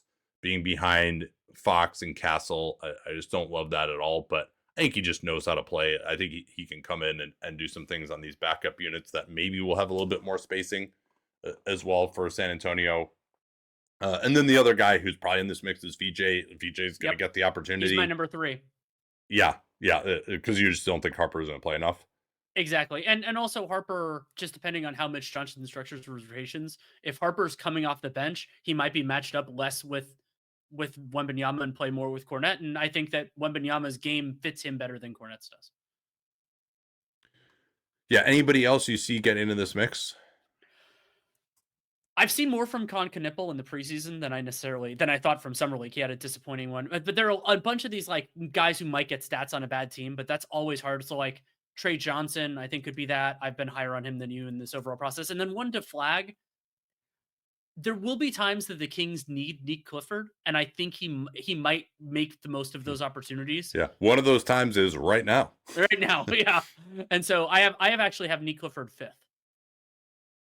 Yeah, you could see Trey Johnson just getting up enough shots and making them to get in this mix. I mean, if Jaeger Joman is any good, he'll certainly get plenty of opportunity with this group. And it's also possible that Murray Boyles, especially if Pirtle is going to be out, plays more and is just ahead of schedule as far as some of the nuts and bolts of his defensive game, because I think he's clearly a playmaker. So he could maybe get in this, not for anybody other than us. No Derek Queen on your list? No Young Hansen? Yeah, Derek Queen has been cleared for basketball activities, but no. That doesn't mean being able to play doesn't mean I think he's going to be good at playing. Is defense a basketball activity? Maybe he hasn't been cleared for that yet. I don't know at what point he'll actually be cleared for that. And then maybe another dark horse who would be Walter Clayton. We'll see. Sure. It looks like Keontae George is going to be the starting point guard there. And Clayton's adjustment may take a little bit longer. That's the case for a lot of shooters, even older ones. Reed Shepherd, Reed Shepherd traffic coning Walter Clayton Jr. didn't exactly make me the most confident about his rookie year defensively. And on that note, let's get to sophomore of the year. Normally we do sophomore of the year, non-rookie of the year edition, because in some cases, like last year, Victor Wembanyama was just such an obvious pick for sophomore of the year. We don't have to do that this year. So who do you think will be in the mix for sophomore of the year? I think there are going to be a lot of players. And the exciting thing about the sophomores is people who are going to be asked to do more and can. So for me, the top group is probably it's 5 guys, but you can add in a 6th if people who are higher on him than I am. So I'll give them in the order that I have them for now. Alex Sarr, Zachary Risache, Jalen Wells, Reed Shepherd, Stephon Castle, and then the 6th is Modest Buzelis. Yeah, I probably should have had Buzelis in this mix. I think it's going because the Bulls are just so desperate for any kind of exciting young player. I think it's maybe getting kind of out of control for him. I'm just not sure how efficient he's going to be. Like maybe the shooting will come around. Like I'm very excited about him overall, but I think people might be getting a little over their skis with him, especially as like actually being a winning basketball player. To me, I think Sarr would probably be my pick. The fact that he missed all of camp with this calf injury is not great. I don't know if he's going to be ready to start the season or not, but I think just overall the skill set that he has, and he's just going to play probably the most minutes of any of these guys as long as he's healthy. Donovan Clingan is just such a high floor within this group. Again, him, they just have nobody behind him. And if we're just talking about which sophomore is actually going to contribute the most to winning games this year, I probably have the most confidence in his skill set as of now. Even if we did a redraft, he wouldn't be at the top for me because there's not a lot of upside there, particularly offensively. Obviously Castle's on that mix too for me. I think I'm actually going to go with Reed Shepherd number 3. It seems like he could start, and he's going to be on a good team, and he'll provide an important element. I think, given how limited the upside is for this group, I probably am going to focus more on guys who are actually contributing for good teams further down the mix. And again, I think Castle is just like, I think he's going to hurt the Spurs. Like, he was a bad basketball player last year. I know he won Rookie of the Year, but like, opposing teams are just going to put their center on him every single game instead of putting him on Victor. So like that just like hamstrings you so much as an offense. It does, and the Spurs didn't do a lot, like, and especially if they're higher on opponents' call sheets now, if they're better, then you could see more specific game planning for them. 2 other guys I want to mention: Jared McCain and Khalil Ware. They're just guys that I think are good basketball players, and if they, depending on the opportunity presented to them, they could do well and they could be in this mix. Let me throw a couple other guys out there for you. Ryan Dunn, probably going to start in Phoenix. Mm-hmm. If he just continues some of his shooting improvement, he's a good defender. Like, just being a decent starting 3 probably gets you into the mix. Again, people are killing the 24 draft, and I agree. There's no obvious future superstar in there, but like I was talking about with John a bit ago, there's only maybe 4 or 5 guys in that draft that I'm just out on. Like, I actually think it's not it's a group that has some depth. And then this is one, I think this guy has looked really awesome since he came back from his toe surgery last year, AJ Mitchell, who I'm sure you're kicking yourself right now for not mentioning. I am. I love AJ. I love AJ Mitchell. I mean, he's the guy, the guy that I didn't do in the 25 scouts that I wish I had done, but I love AJ Mitchell. For a second, I Okay, thought you so were going to that say AJ Johnson. I was like, but all right, this one is always impossible to predict. It's impossible to choose it even at the end because for six man, you're choosing the delta between the 100th and 110th best player in basketball is infinitesimal compared to when you're talking about guys that at the top. That's just the nature of a distribution of talent.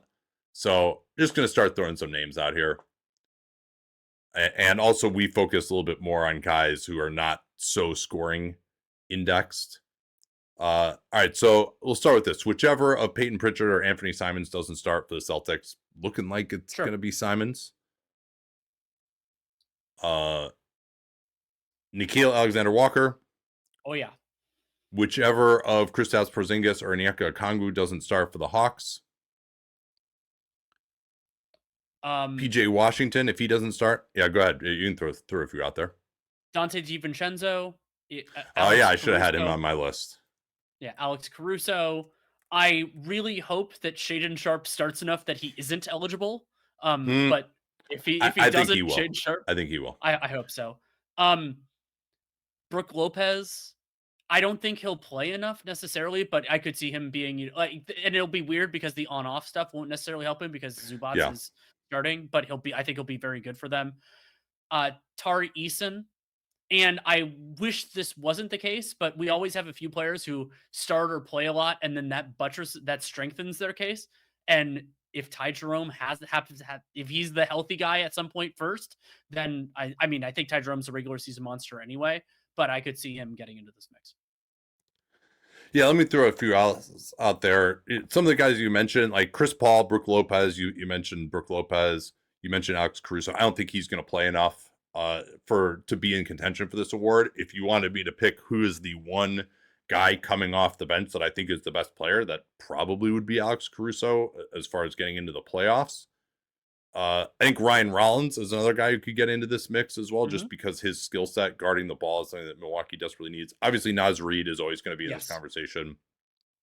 Quentin Grimes looks like he's not going to start for Philly right now. So, but I think he could end up closing games over VJ Edgecombe just because they need his shooting. Luke Cornett, I think, is going to be really, really valuable for the San Antonio Spurs. He'll have a little bit bigger of a role than he's had. Scoot Henderson apparently will be coming off the bench now, having what appears to be a grade 2, possibly grade 3 hamstring strain. Doesn't make me feel amazing about that, but they also just desperately need his skill set. Isaiah Stewart was in this conversation for me last year. Also, I thought he's the best to me, especially considering that Caruso didn't play that much. He's the best defensive player in the NBA coming off the bench. Trey Jones, I think for the Chicago Bulls, they just need someone who can guard the ball as well, but can do a little bit more on offense.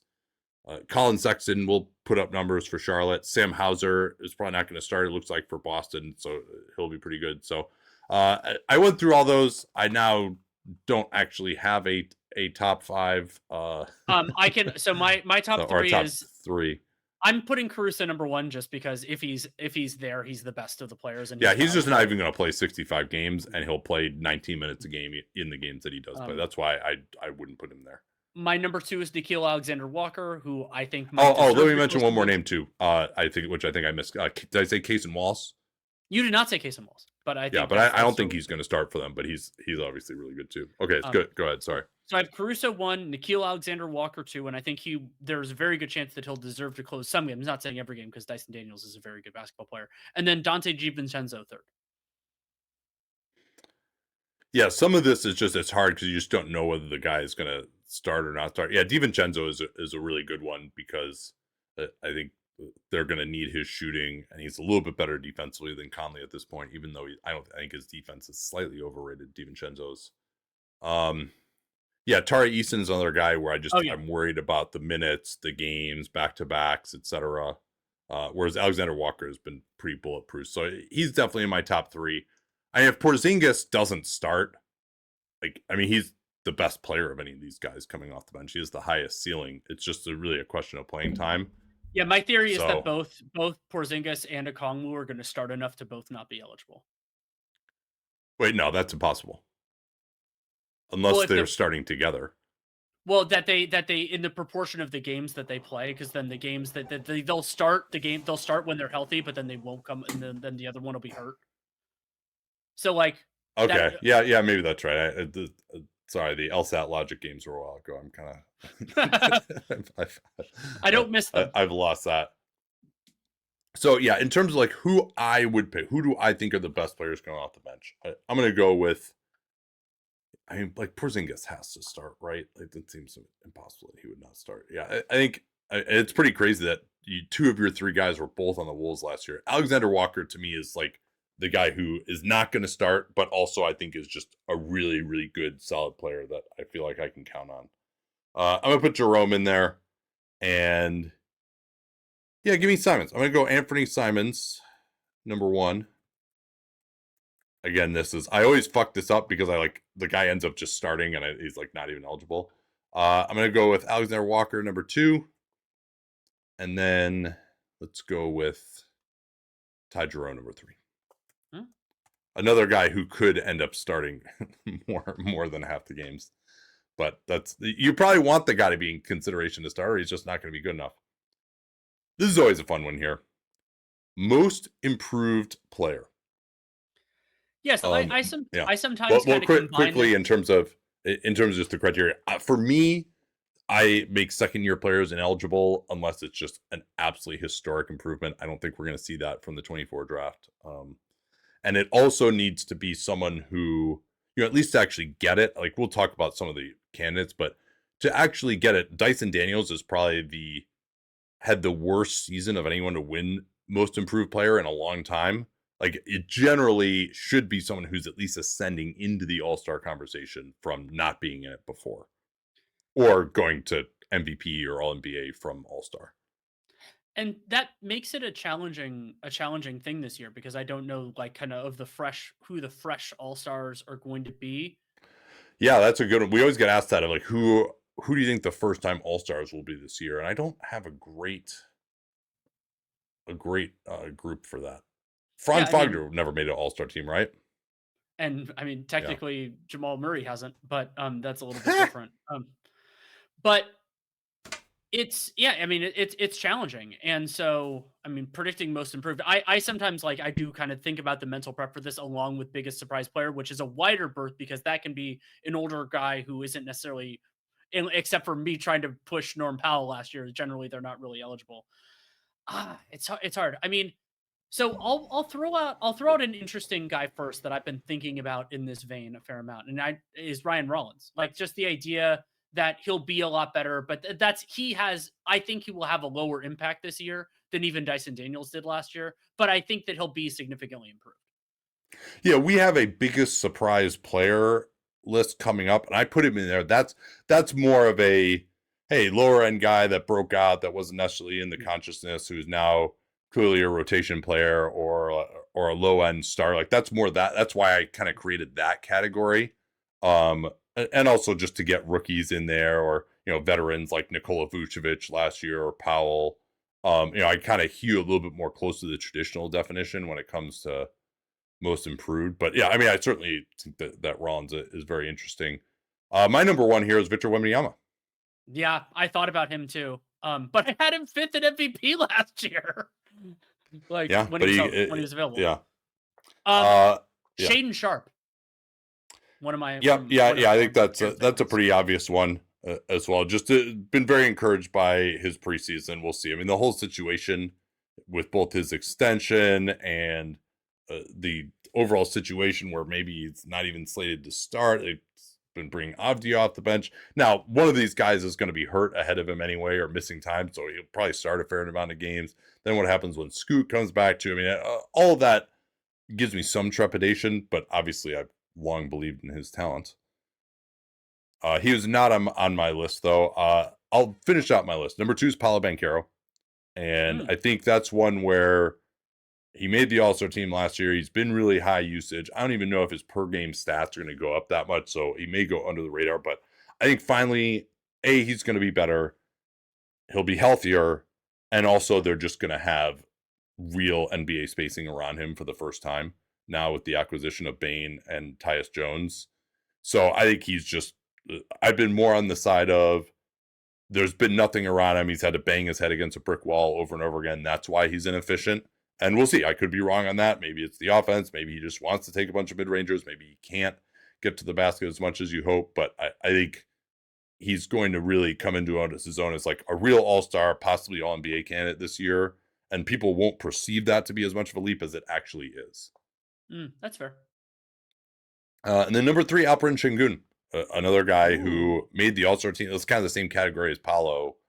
I don't know how the spacing is going to be necessarily, but I just think he's just is more talented than he showed last year as a finisher. He's just looking great in preseason. His assists are going to be way up. They're going to give him the ball way more.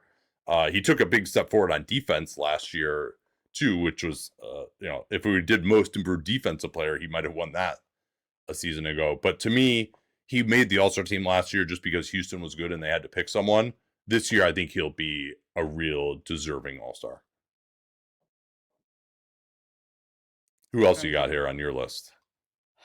I debated whether to put LaMelo, like the possibility that, but Yeah. he's already like that. He's just the player that I've hoped that at brief moments he has been.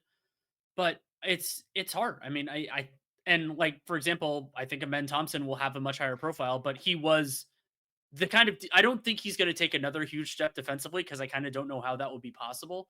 And so if he does it offensively, that would be awesome. But I wouldn't necessarily expect it.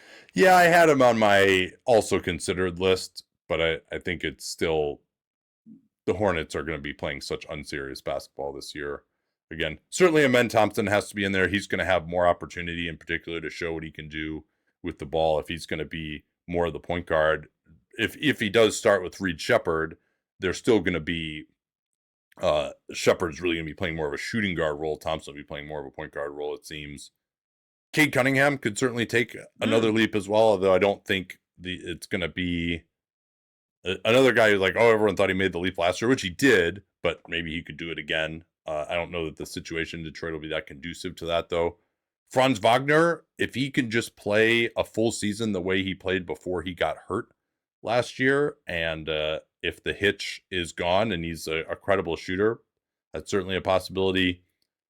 Chet Holmgren and Jalen Williams in OKC. I wish Jalen Williams had a full off season.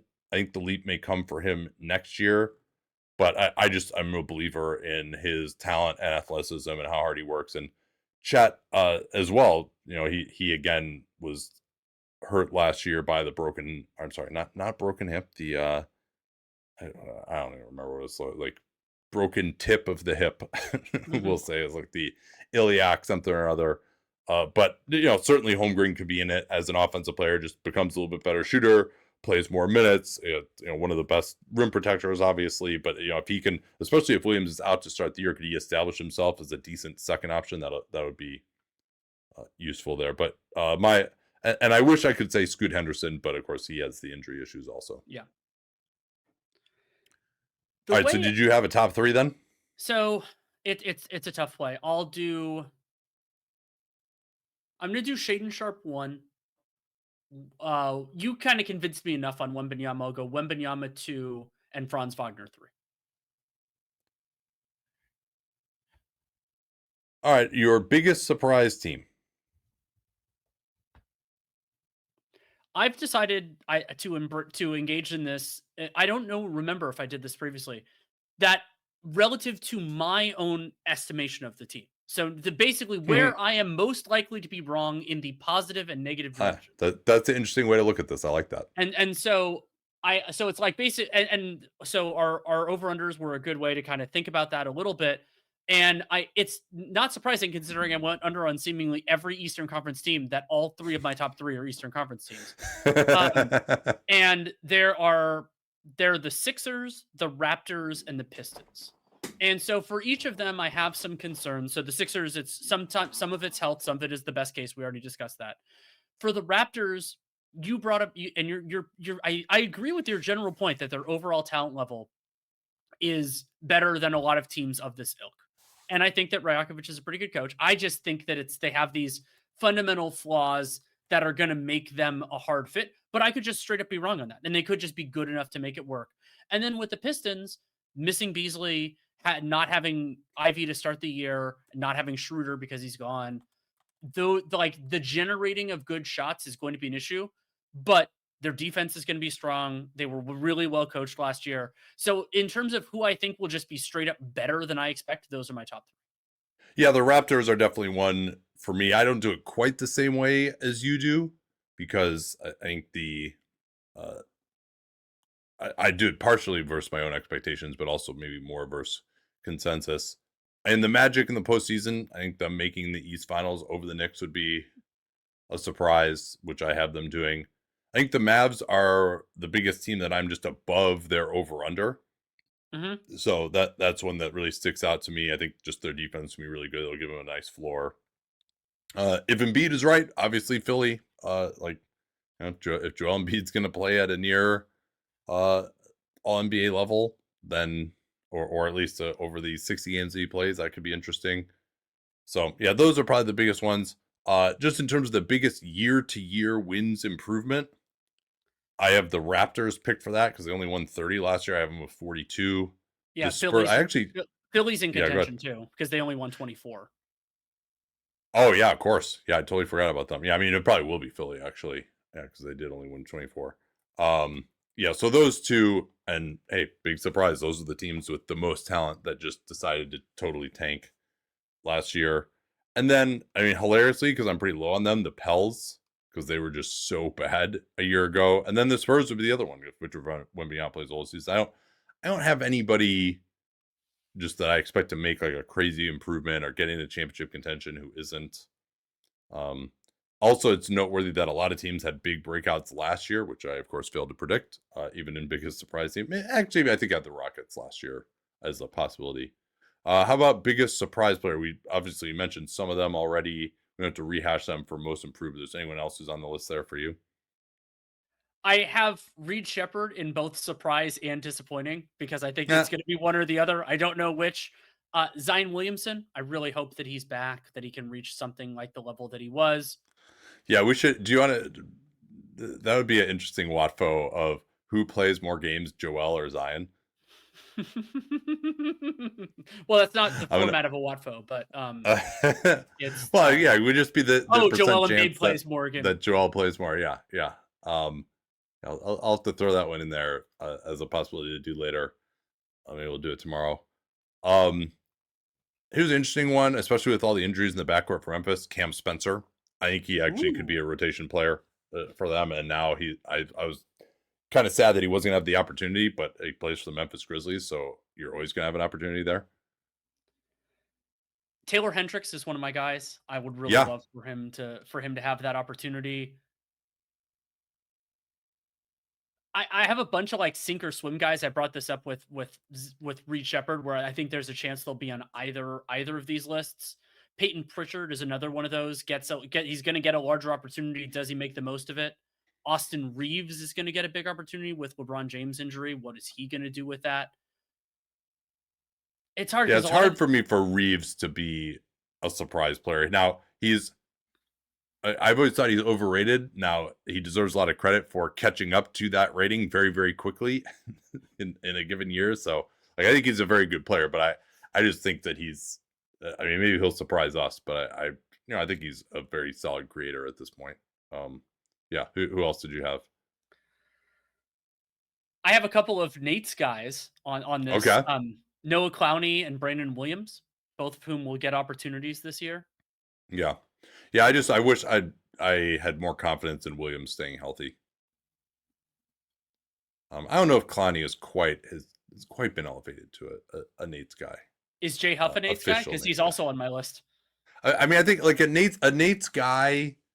I think the original meaning of the term was more a guy that just no one even thought was a rotation player, that I'm like, oh no, this guy is a rotation player, right? Like that's like Scottie Pippen Jr. from 2 years ago is sort of the quintessential. Uh, Jay Huff was kind of like that too. All right, let me throw a few more out there for you here. Brandon Ingram. I think people have just forgotten that Mhm. he's pretty good. And again, they're as like your number one creator on a great team. No, I don't love it. Paying him 40 million a year. I'm actually not as low on that as some people are, but I think he's probably going to be in the All-Star conversation this year, and people just kind of forgot about that. And then uh, Derek White also, just the way he's played in preseason and the way he's played at moments when guys have been out, maybe he just has even more on-ball juice than we're expecting, and he could be an All-Star. Onyeka Okongwu, I think people just didn't realize how well he was shooting the ball by the end of last year. He had a nice breakout that helped the Hawks eventually at least go into the play-in and playoff positioning. Gabe Vincent, now JJ Redick kind of ruining it by looking like he's going to start him without LeBron, but like he actually looks healthy again. I think he's been viewed as this albatross for the Lakers or someone that they just put out there because he was okay on defense and he would just couldn't make a shot to save his life. But he's actually like a starting quality player when he's going well, and maybe he will be this year. We mentioned Ryan Rollins and AJ Mitchell already. I want to throw out Nikhil Alexander Walker. I mean, especially he's a hard guy in terms of us because we're both high on him. But I think in terms of the overall conversation, if he's one of the five closing a lot of games for the Hawks, that's a big step forward for him. All right, most disappointing team, and I look at this more from the team's own internal expectations, not necessarily who's going to disappoint me, but who's going to disappoint them. Celtics and Pacers not making the playoffs will obviously, I think, disappoint some people, not me. Charlotte, I think it's just going to be another clown show the year there because of their defense, and we'll see. Like I think it could be disappointing if Ace Bailey is really awesome. Con Knipple is also, I think, going to be a good player, but to have passed on Ace Bailey, I think, is not looking good right now. Hmm. The The Kings, Yeah, yeah, that's exactly what I was just going to mention. The Kings, especially relative to their own expectations. I mean, potentially the Pelicans and the Suns. I don't know where they are organizationally right now. Milwaukee, because the Bucks are yeah. so top heavy, and because I agreed with the move to bring in Miles Turner, but if they did all of that, and even though Damian Lillard is out, it's not like they cut a healthy player to stretch him, and they're middle of the road in the East and a bad East, or even then that's a pretty big disappointment. Even if they also, relative to the cap and the tax, they got cheaper by doing this as well.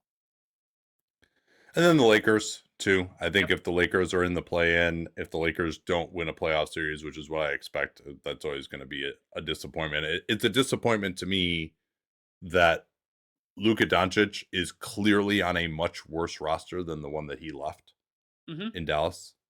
Like I Um, thought Dallas had they retained him. Now Luca wasn't in great shape last year. I don't know that that would have been a problem. I think to just get the Luca who finished the season, they wouldn't have been in championship contention. But I thought if Luca was Luca, they had a championship roster around him.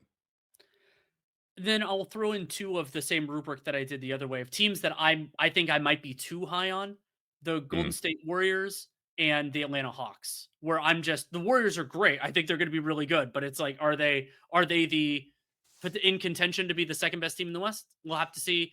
And then with the Hawks, we already discussed that, where I had them a little bit ahead of the pack, whereas you had them in the pack. Yeah, that might be, I think, our biggest disagreement. And then just the raw biggest year to year wins drop, and the Boston Celtics won They 61 won games last 61, year.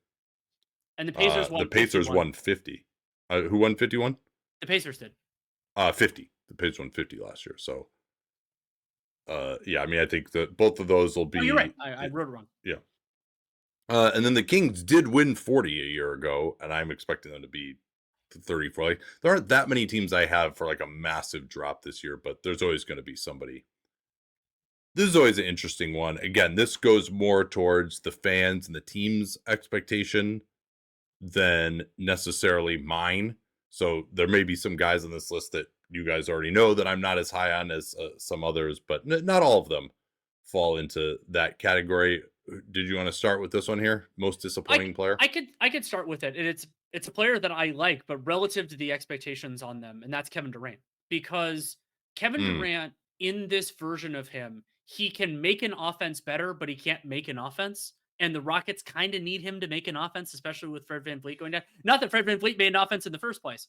And so I think this is something, it was a commonality with some of his recent teams that when you kind of need him to do a little bit more, he doesn't. And so I think that the idea that he's pushing the Rockets to a whole new echelon, that if that's what they think Katie is, I think that's going to be a disappointment. Yeah, my hope is that Shingun is going to be their son, and that then KD can be additive around that. And then maybe it's just KD at the end of games, and also their son will be offensive rebounding and fast breaking and stuff like that. Yeah, I don't know if I have to pick one guy for this. I'll just throw a few names out there. Duncan Robinson is really being relied on to do a ton for the Detroit Pistons, and both defensively, age wise, health wise, number of minutes he can play, and just the volume and accuracy relative to Malik Beasley. I think, uh, given the late breaking nature of the Beasley allegations, I understand why the best they could do is get Duncan Robinson. I'm not criticizing that, but he's not Malik Beasley.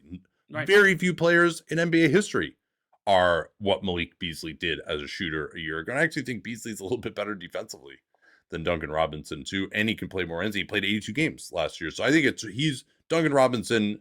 If people are just like, oh yeah, we'll plug in Duncan Robinson, another shooter for Beasley, like that's not going to be the case to me. Totally fair. He's a good choice. I kind of had one where I was like, Malik Beasley replacement question mark. So that's on that vein. But my number two is De'Aaron Fox, and we've talked Mm. about him a lot, and the idea that and it could even be. I don't think Dylan Harper is going to be this year, but the juxtaposition between Fox and Harper, and if either one of them is good enough to justify it, then I think that would take the sting out. But De'Aaron Fox just isn't quite, to me. He isn't quite the level of player that the Spurs really want him to be, and considering where he is in the age curve and everything else, I think that like he just signed a lucrative extension and everything else. Like if he's not the guy that they need him to be this year, we could be talking about that a lot over the course of the season. Yeah, we definitely could. And again, they didn't know that they were going to be getting Dylan Harper in the draft necessarily. So now maybe they should have considered the possibility of that when deciding to make the move for Fox. But especially given the contract that Fox has commanded now, that doesn't even kick in, obviously, until next year at the 30% max. But I think De'Aaron Fox is actually pretty good. And I think it's more likely that the environment will fail Fox than that Fox will fail. Yeah. And to that end, Stephon Castle is one rookie of the year. Seems really untouchable in San Antonio. Obviously going to start. Seems like he'll obviously close. And again, I don't need to rehash why I just don't think Castle is that good. I mean, he does all this visible stuff that leads to everyone thinking he's awesome. And that stuff is real, right? Really good, just on ball defense, pressuring, but not really a great off ball defender. And getting to the basket, handling the ball, scoring at the rim. But what happens in all the possessions when he doesn't have the ball that don't show up on any highlights? Similar vein, Dyson Daniels. I just, he's not going to average 3 steals a game again this year. If he does, I will tip my cap, but that just was such an outlier. John Morant, it just is what it is from a health perspective at this point. Feel free to break in on any of these if you want to. So my next one is a different point guard, and that's Trey Young. And the Hmm. Hawks. So I've been optimistic on the Hawks, but the Atlanta, when Trey Young had been on the floor for a number of years, they were, not only was his on off huge, but they had a great offense, like a clean the glass version, 120.2, 119.3, 118.7. They've been below that for a couple years now. And if now that they have floor spacing at the 5, they should have it for all 40 minutes. Yes, they have some shooting issues at the other spots. But if Trey Young, age 27 season, if he's not that guy this year, well, then that's going to be a huge disappointment, not only for us, but for the Hawks. Yeah, well, they're also not extending him. So now he may end up just opting in. He does have a $48 million player option. Dennis Schroeder, to me, is Ooh. just not the cure for what ailed the Kings. And we need a point guard. We need a point guard as soon as we got rid of Fox. And I honestly think that they just because they're so limited from a shooting perspective that they still would be better off going without a point guard when they have their full group, of course, right? Like now Schroeder just has to play. Russell Westbrook, even who they signed and who's on a non-guaranteed deal, is going to have to play for them because they just don't have enough bodies. And Schroeder will give them at least some point of attack defense, but I think uh, he has to get traded first before and be totally counted out before he can be good. Like they signed him thinking he's going to be really good and he's going to solve their point guard problems. They even moved on from Jonas Valanciunas so they could fit him in under the tax. And I just think he's not going to really help them that much. Like his lack of shooting, he's not like an unbelievable pick and roll passer either. So it's just, maybe coming off these Sabonis screens, he could be better, but I'm not a huge believer there. I A have couple a of group, rookies. Yeah, go ahead. Sorry. I have a group that I call organizational disappointments, and so basically what Yeah. that means is they're in there. So De'Aaron Fox is at the head of that list, but also Drew Holiday, Mark Williams, DeAndre Ayton, all three of those. Like I think that the players that the Blazers, the Suns, and the Lakers respectively think they're getting, and the player that I think they're getting are very different. No, I think that's totally true. And yeah, I think Drew is certainly going to help the Blazers, but given the contract, I think it's going to be a disappointment. And yeah, Aiton, just there's a reason that these other teams have given up on him. Now he had some really good moments with Phoenix. Maybe he's going to be like trying harder. I don't think that the preseason has been particularly, JJ Redick talking about how he's not executing their defense at all and not getting up to touch with it when he was asked about it. I don't think I asked him that question, but he was asked about it before the Warriors preseason game at Chase, and he's like, "Yeah, DeAndre Ayton, like it's not our defense to just be standing in the paint, even if he had some nice rim protection plays." Jordan Clarkson and Josh Hart, I'm a little bit worried about. Josh Hart is kind of getting to an age where it looks like he's probably not going to start, although he may need to again when Mitchell Robinson inevitably needs to be managed. But especially if you have back issues, like Hart shooting is always a question mark, and how much of his hustle style of play can really hold up if he's dealing with back issues. And two rookies, Young Han Sen and Derek Queen. I'm not huge believers in either of those guys. Young, I might actually be more into than Queen because I can at least see a pathway for him. Whereas Queen, just positionally, I just don't know how he gets there. Kyle Kuzma looks like, sorry, go ahead. No, go ahead. Kyle Kuzma looks like he's already lost his starting job. So maybe the expectations are so low he shouldn't be on this list anymore. A number of guys who had really good 24-25 seasons, and I don't expect them to replicate it. Fellow Bruin Norm Powell, not Bruin Nikola Vucevic, and that's a good one. Let's expand on him a little bit, Vucevic, because I think the Bulls were so dependent on him last year, and he just had easily the best shooting season of his career, and I just don't expect him to replicate that. That's at his age, and defensively he can always slow down a little bit more too. So they don't have a premium creator on this team. Having a shooting center who's as good as Vucevic was last year really just made everything so much easier for everyone else, and got this Bulls defense to respectability, got their 3-point attempt rate up. And if he is back in the low 30s from three, I think a lot of that falls apart for them. Here are Vucevic's true shooting percentages the last 4 seasons. 61% last year, 54% the season before, 59%, then 53%. Yeah. Yeah, and the 3-point percentages vacillated in similar fashion. Luke Kennard, just another guy who he gets signed for $10 million a year every season and misses half the season every season. The Cavs, it seemed like talking to Chris Fedor that the Cavs thought that Larry Nance could play some 4 for them, and I'm just worried about his health. I think he's lost explosion. I don't know if he's an elite offensive rebounder anymore either. Like, I think he's really more of a center, which they needed. And again, at the minimum, he's a body who I think can play competent basketball, but he's more of a 15 minutes a game, 55 games type of guy, and only a 5, not a 4. Let me see if I had anyone else on this list here. I mean, I have a billion guys, but it's but I'll regale us, please. I'll throw a few more because again, this isn't necessarily like there are a bunch of different ways guys can be disappointing. But Franz and Paulo, if they're just not that kind of guy, that would be one. Yeah. Cam All right, Johnson. let's take a position on this. Are they that guy or are they not for you? Am I too high on what they're going to be this year? Am I too high on Orlando overall? Yes, I think you are, but not Okay. by much. But yeah, I don't think like in terms of like where in are they clear cut like no brainer all NBA guys this year? I'm not there. No, no, no. But I think they should probably make the All Star team. I think that would be my expectation. So here, this is probably the biggest thing that we could focus on. Right, I have Orlando as being close to an average offense this year. Do you are lower on them than that offensively? I think I am. I'm looking up what they did last year. Well, what they did last year was have the worst Yeah, no, 3-point sorry, shooting 2 season years in ago. 13 years. Oh, Yeah, 2 years ago. 2 years ago. Yeah, Yeah, well, they've been a bottom 10 offense every year that's since right. Dwight Yeah. Howard left. Um, I believe that streak will be broken this year. That's uh, actually a good Watfo. that's I'm a going good to put that one Watfo. on the list too. Yeah. Yeah. Yeah. Um, so yeah, I'm gonna say that my guess we'll do it as a Watfo. My guess will be if we do it that they break the streak, I'll be under 50%. I won't be that far under it, but I will be under it. Yeah.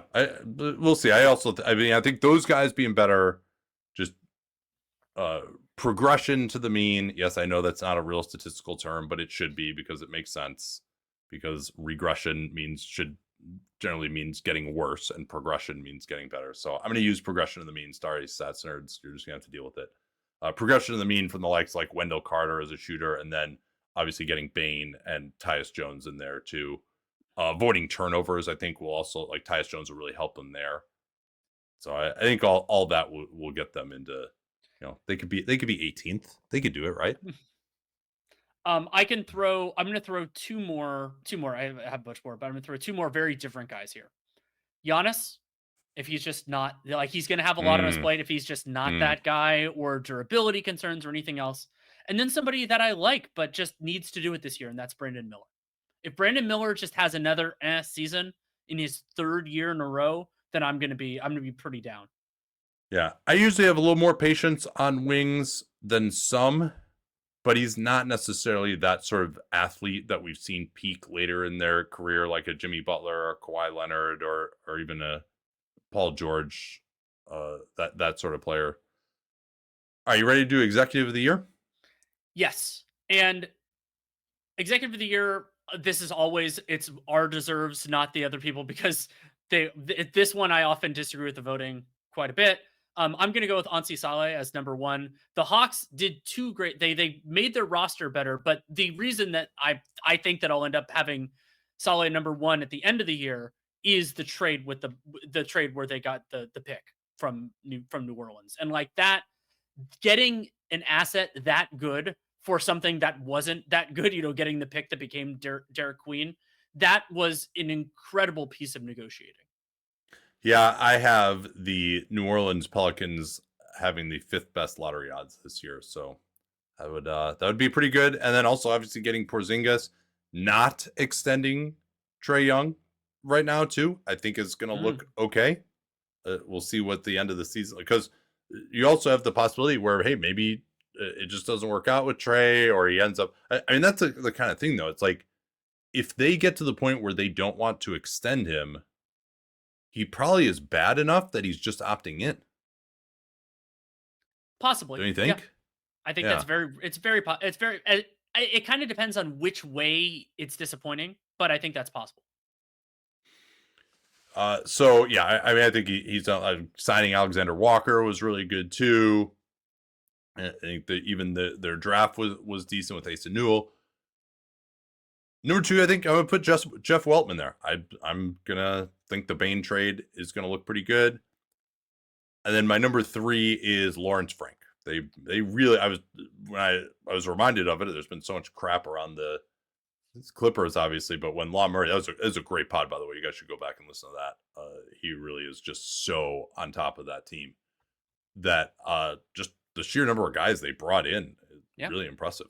yeah. As long as he's not wrapped up in the suspensions and all that kind of stuff. The one other person that I want to mention in all of with the Kawhi thing, is Rafael Stone. I brought up Kevin Durant potentially as most disappointing player, but to be able to bring in Kevin Durant without having to sacrifice their best chips is a great move because it makes the Rockets better, it strengthens their upside, but also Kevin Durant could be a part of getting that next player if they has to be. And Yeah. so I think that they're like, so Well, and they're like, especially to get him to take less on this extension now. exactly. And so Yeah, I so think that we're that's a great point. I'm gonna put Stone 3 and Frank in also considered.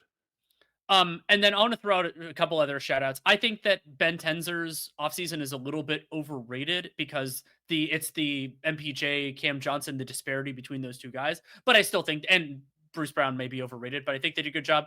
Mike Dunleavy Jr., I think did a very good job. Well, Austin so that's Ames, basically just that would be the Al Kuminga Horford. negotiations and Horford. Horford. Yeah, yeah. I I mean, mean, that's one of Al those Horford ones where for the you just tax pyramid level isn't amazing. yeah, yeah. I mean, I think that's one where like we'll see if they can make a trade with Kuminga going forward. Like they did get him on their contract. I've praised the Warriors as one of the best negotiating teams. I don't know if you had a chance to listen to that one with John, but that was a topic we talked about for like 15 minutes. Like who are the best negotiating teams? I had the Rockets and the Warriors up there at the top. At least negotiating in terms of player contracts. So yeah, but I think Horford offering him a 1+1 at the tax mid level, that's just like that's a no brainer, and it's just a question of whether he takes it or not. And some of the Frank stuff falls in there as well. Now Frank, trading Norm Powell for Collins, then signing Beal, that's a little more complex. Two tens are out on the list too. John Wallace is part of that. It's supposed to be this two-headed monster at this point, but we'll give it to Tenzer because I think he was there for longer. And then Leon Rose. I think the decision to move on from Tom Thibodeau was the right one. I'm still a little bit queasy about this Knicks talent level and how reliable they are, but I think that was the right decision. It could pay off. Brad Stevens would be the other one for me, where I think that Holiday for Simons trade, given where they were versus the tax, is going to be impressive. They still have more work to do. They got to move Simons. They got to move Hauser to get fully out of the tax. And he also may have brought back too much talent for these guys. I think they also just should have been tanking really hard this year. So some to be written there. I also thought that it would have been better to hold on to Porzingis and not move him at a total nadir of his value, and essentially almost have to pay to get off of him. But they did dump him for what ended up basically being absolutely nothing in terms of, because then they also were able to dump Niang for I think 1 second is what it was. I want Yeah, to anybody throw out else one there? more. I want to throw out one more. And it's funny because it's really about one move, but that one move might be big enough, and that's Austin Ainge taking Ace Bailey. Yes, yes. Well, taking Clayton in the draft too. Yeah, that potentially. But for me, it's the taking Ace when he didn't want to go there, didn't work out, didn't send the medical. If you end up getting potentially the second, probably the third best player in this draft, when that's the case, I mean, that's a huge swing, and I think he's Yeah. been great. Now they did have access to the medical because everyone has Oh, that's right. access to Everyone that now. has to. Yeah. Under the new CBA, but yeah, he certainly did everything to make it clear that he wanted to go to Washington, and yeah, it seems like he even won the war against Omar Cooper as well, if they were pitted against one another. So, and I think also just saying, all right, we're just going to dump John Collins, Colin Sexton, and who's the other guy I'm forgetting, and Jordan Clarkson, and just roll with all young guys and not really care about. And Yusuf Nurkic, I think, is someone who can help. He actually may be a possible surprise player as well, and maybe someone they could move at the deadline and expiring contract, given the state of the center position on some of these teams. So, but he's someone who could be possibly additive for their young players just with his screen setting and passing and rebounding, whereas Colin Sexton is not someone who makes anybody else's life easier. But now they just can have an open competition with these young guys and not worry about winning too many games. So I think there's some criticism like, oh my God, like they had to actually give up a pick to trade Sexton for Nurkic. And I think that actually is looking like a good move to me now, even if you want to say in a vacuum that Sexton is a better player than Nurkic. For them, it made sense. Not executive of the year. Joe Dumars. There you go. Well, I don't know. Shouldn't it be Troy Weaver? There's only one. There's only one. There's only one titular top executive. You can't do I Joe Dumars one suppose. and then Troy Weaver number two. That would be And it amazing. just has so many of those Troy Weaver fingerprints on it that I feel like I have to mention him. Those guys are a clear number one. Here's some other candidates for me. I didn't have a clear number two at this point in time. I guess Steve Ballmer doesn't count as an executive. Sadly, we can't mention him. Joe Cronin, just the Drew trade, just not making much sense to me. We'll see what happens on a Sharp extension or lack thereof as well. Mm-hmm. But the Drew trade, just the overall direction there, not something I really believed in. Not trying to win, but also not having a viable backup center. Yeah. Since Rob Williams may just never play again, or he could play next week. Who knows? I so Yeah, I'll save my number two for a couple beats, but I'll throw out a couple other guys. So Kevin Pritchard, who I generally think has done a good job. I have disagreed with the Miles Turner with the way they've handled all of this stuff. That the fact that this team is going to be, in my estimation, so much worse once Halliburton is back is deeply disappointing. And some of that is getting ownership. They wouldn't have even had to pay the tax. They could have done this a bunch of different ways, and I think they put themselves in a tough spot. Scott Perry and the Kings, that's actually not as much. I do disagree with some of his personnel stuff, but it's hiring Doug Christie as their full-time coach. Like that's a pretty big mistake. yeah, and just an inability to get a backup center. Moving on from Valanciunas, prioritizing Schroeder. Yeah, all that stuff I don't like. He certainly should be in there. You're right. Brian Gregory and the Suns, I think overall he's done decently, but I disagree with the approach of the Kevin Durant trade. They got back guys who are going to help them, but they're still going to be bad. And so they could have, they could have gotten draft assets. They could have prioritized something else instead of getting back Jalen Green and Dylan Brooks. And I don't think that either of those guys is going to reflip particularly well. I hope for their sake that I'm wrong. And then I've agreed with a fair amount of what Jeff Peterson did with the Hornets, but the Con Knipple over Ace Bailey decision is the most important thing they did this offseason, and I think they were wrong. Yeah, and their center position is just a Ugh. complete joke. Also, and again, you're just like, all right, the plan is to build. They do have some good players already, though. Are they just trying to make sure that they tank again, but like they're also going to develop at the same time? I just don't quite know what's going on there. I think maybe they just don't really believe in LaMelo and Brandon Miller that much. It's kind of what all this says to me. Brian Wright, yes, it was preordained when they made the trade, but the De'Aaron Fox just full max extension, not trading Stephon Castle at what I believe will be the height of his value, generally just having no shooting at all. I think, now I like. And Mitch Yeah. Johnson. Well, yeah. Well, Mitch. Oh, you're saying Making like going him the with him full-time rather coach. than another coach. Yeah. Okay. No, They had the most desirable coach opening in the entire league, and I don't think he was the best available coach. no, and there's really no indication they went through any kind of a process there whatsoever. Now, I do like Cornette. I do like Carter Bryant, although again, it's the lack of shooting is kind of an issue. We'll see what happens on an extension with Jeremy Sohan. I haven't heard much buzz about that, so I don't know if that's headed in with any momentum so far. I can say my number two now, and it's Okay. all about my disagreement with their draft, and that's Sean Marks. I mean, Sean Marks Yeah. having 5 first-round picks and walking away with the players that he walked away with. If I'm right, and there's no guarantee that it will be, then that will be pretty disastrous. Like that they didn't kind of coalesce, that they didn't combine them, and the guys they took. I mean, I didn't. Joman was like one of the players that I was lowest on relative to consensus, and they took him higher than even where the consensus was.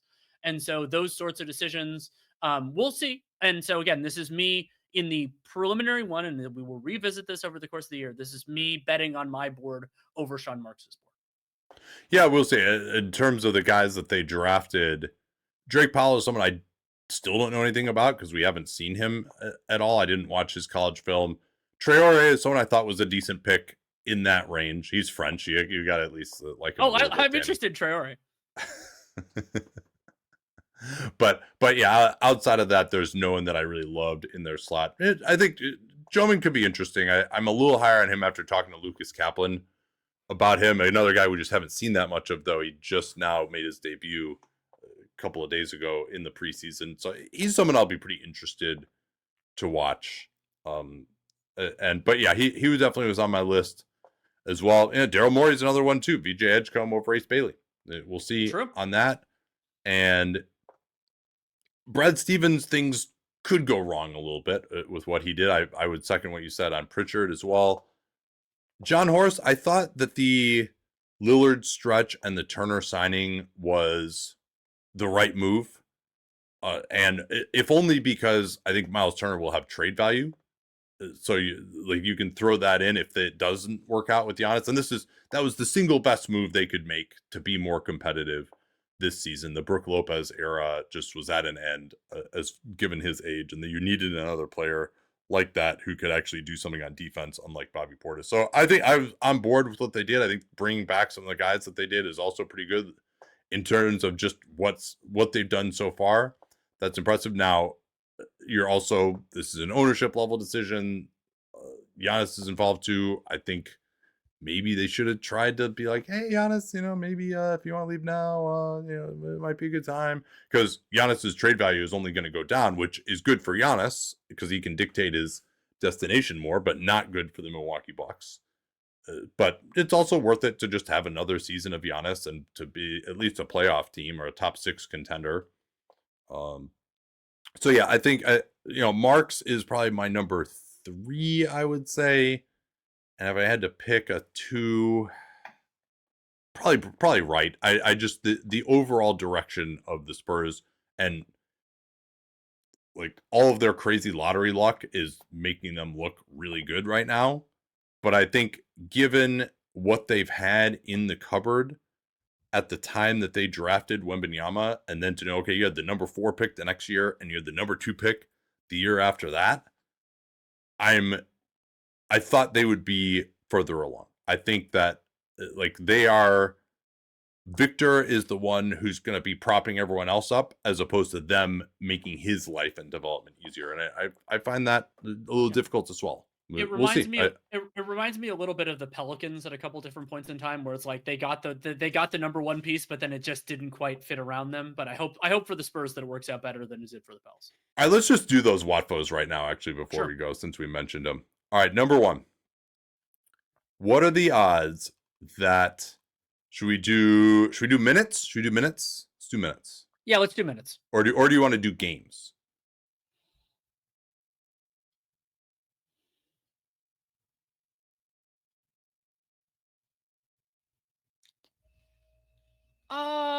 I'm open to either. Let's do games. I think games, because games is more of just the guy is injured, he can't play, right? So we will do, what are the odds that Joel Embiid plays more games than Zion in the 25-26 season? Oh, it doesn't feel any better now than when we talked about it before. So I think Zion's more likely to play games than Embiid. Zion's not going to be load managed in quite the same way when they're both healthy. So I'm gonna go 40%. That Embiid plays more games than Zion. Yeah, I think. Yeah, you're right. I think like Zion is not going to miss every single back-to-back. So give me, I'm going to say a 30% chance. But really, it should be exactly 50-50. And so the Watfo that you want for the Magic is that they're not bottom 10, so that they're 20th or better. Yeah. Cleaning the glass. Yes, that is correct. The chance that they. Okay, so I when I was saying under 50%, that was going to be that they were bottom half. That was not bottom 10. Okay, yeah. Because that's the streak. That's the streak, is that they've been a bottom 10 offense every year since Dwight Howard left. I'm going to give him a 60% chance of avoiding that. No more. No. 68% chance. I think that the Amway curse is going to be at least somewhat lifted. And to be bottom 10, like their defense is going to be good enough. They'll get some stuff in transition, even if they don't still have a ton of guys who can dribble. I'm worried about Suggs. I'm going to go 52%. Okay. Well, there we have it. By the way, Jason Beatty corrected me on this. It is the Kia Center now, not the Amway Center. So the curse is definitely gone. Well, it was the Kia Center last year too. Maybe they should change it back to the Amway Center to, or what was it called when they? I think it was called the Amway Center when they last actually had it an above bottom 10 offense. All right, we are getting delirious here. Always fun to do this, and we will of course go back and look at all these terrible predictions at the end of the season. Another one of our favorite episodes. But this is why we do this. It's fun to look ahead and see what we think is going to happen this season, and I can't wait to see how it all plays out. We'll be back tomorrow. We'll see if there are any rookie extensions that are done, and then the regular season starts on Tuesday. Talk to y'all then.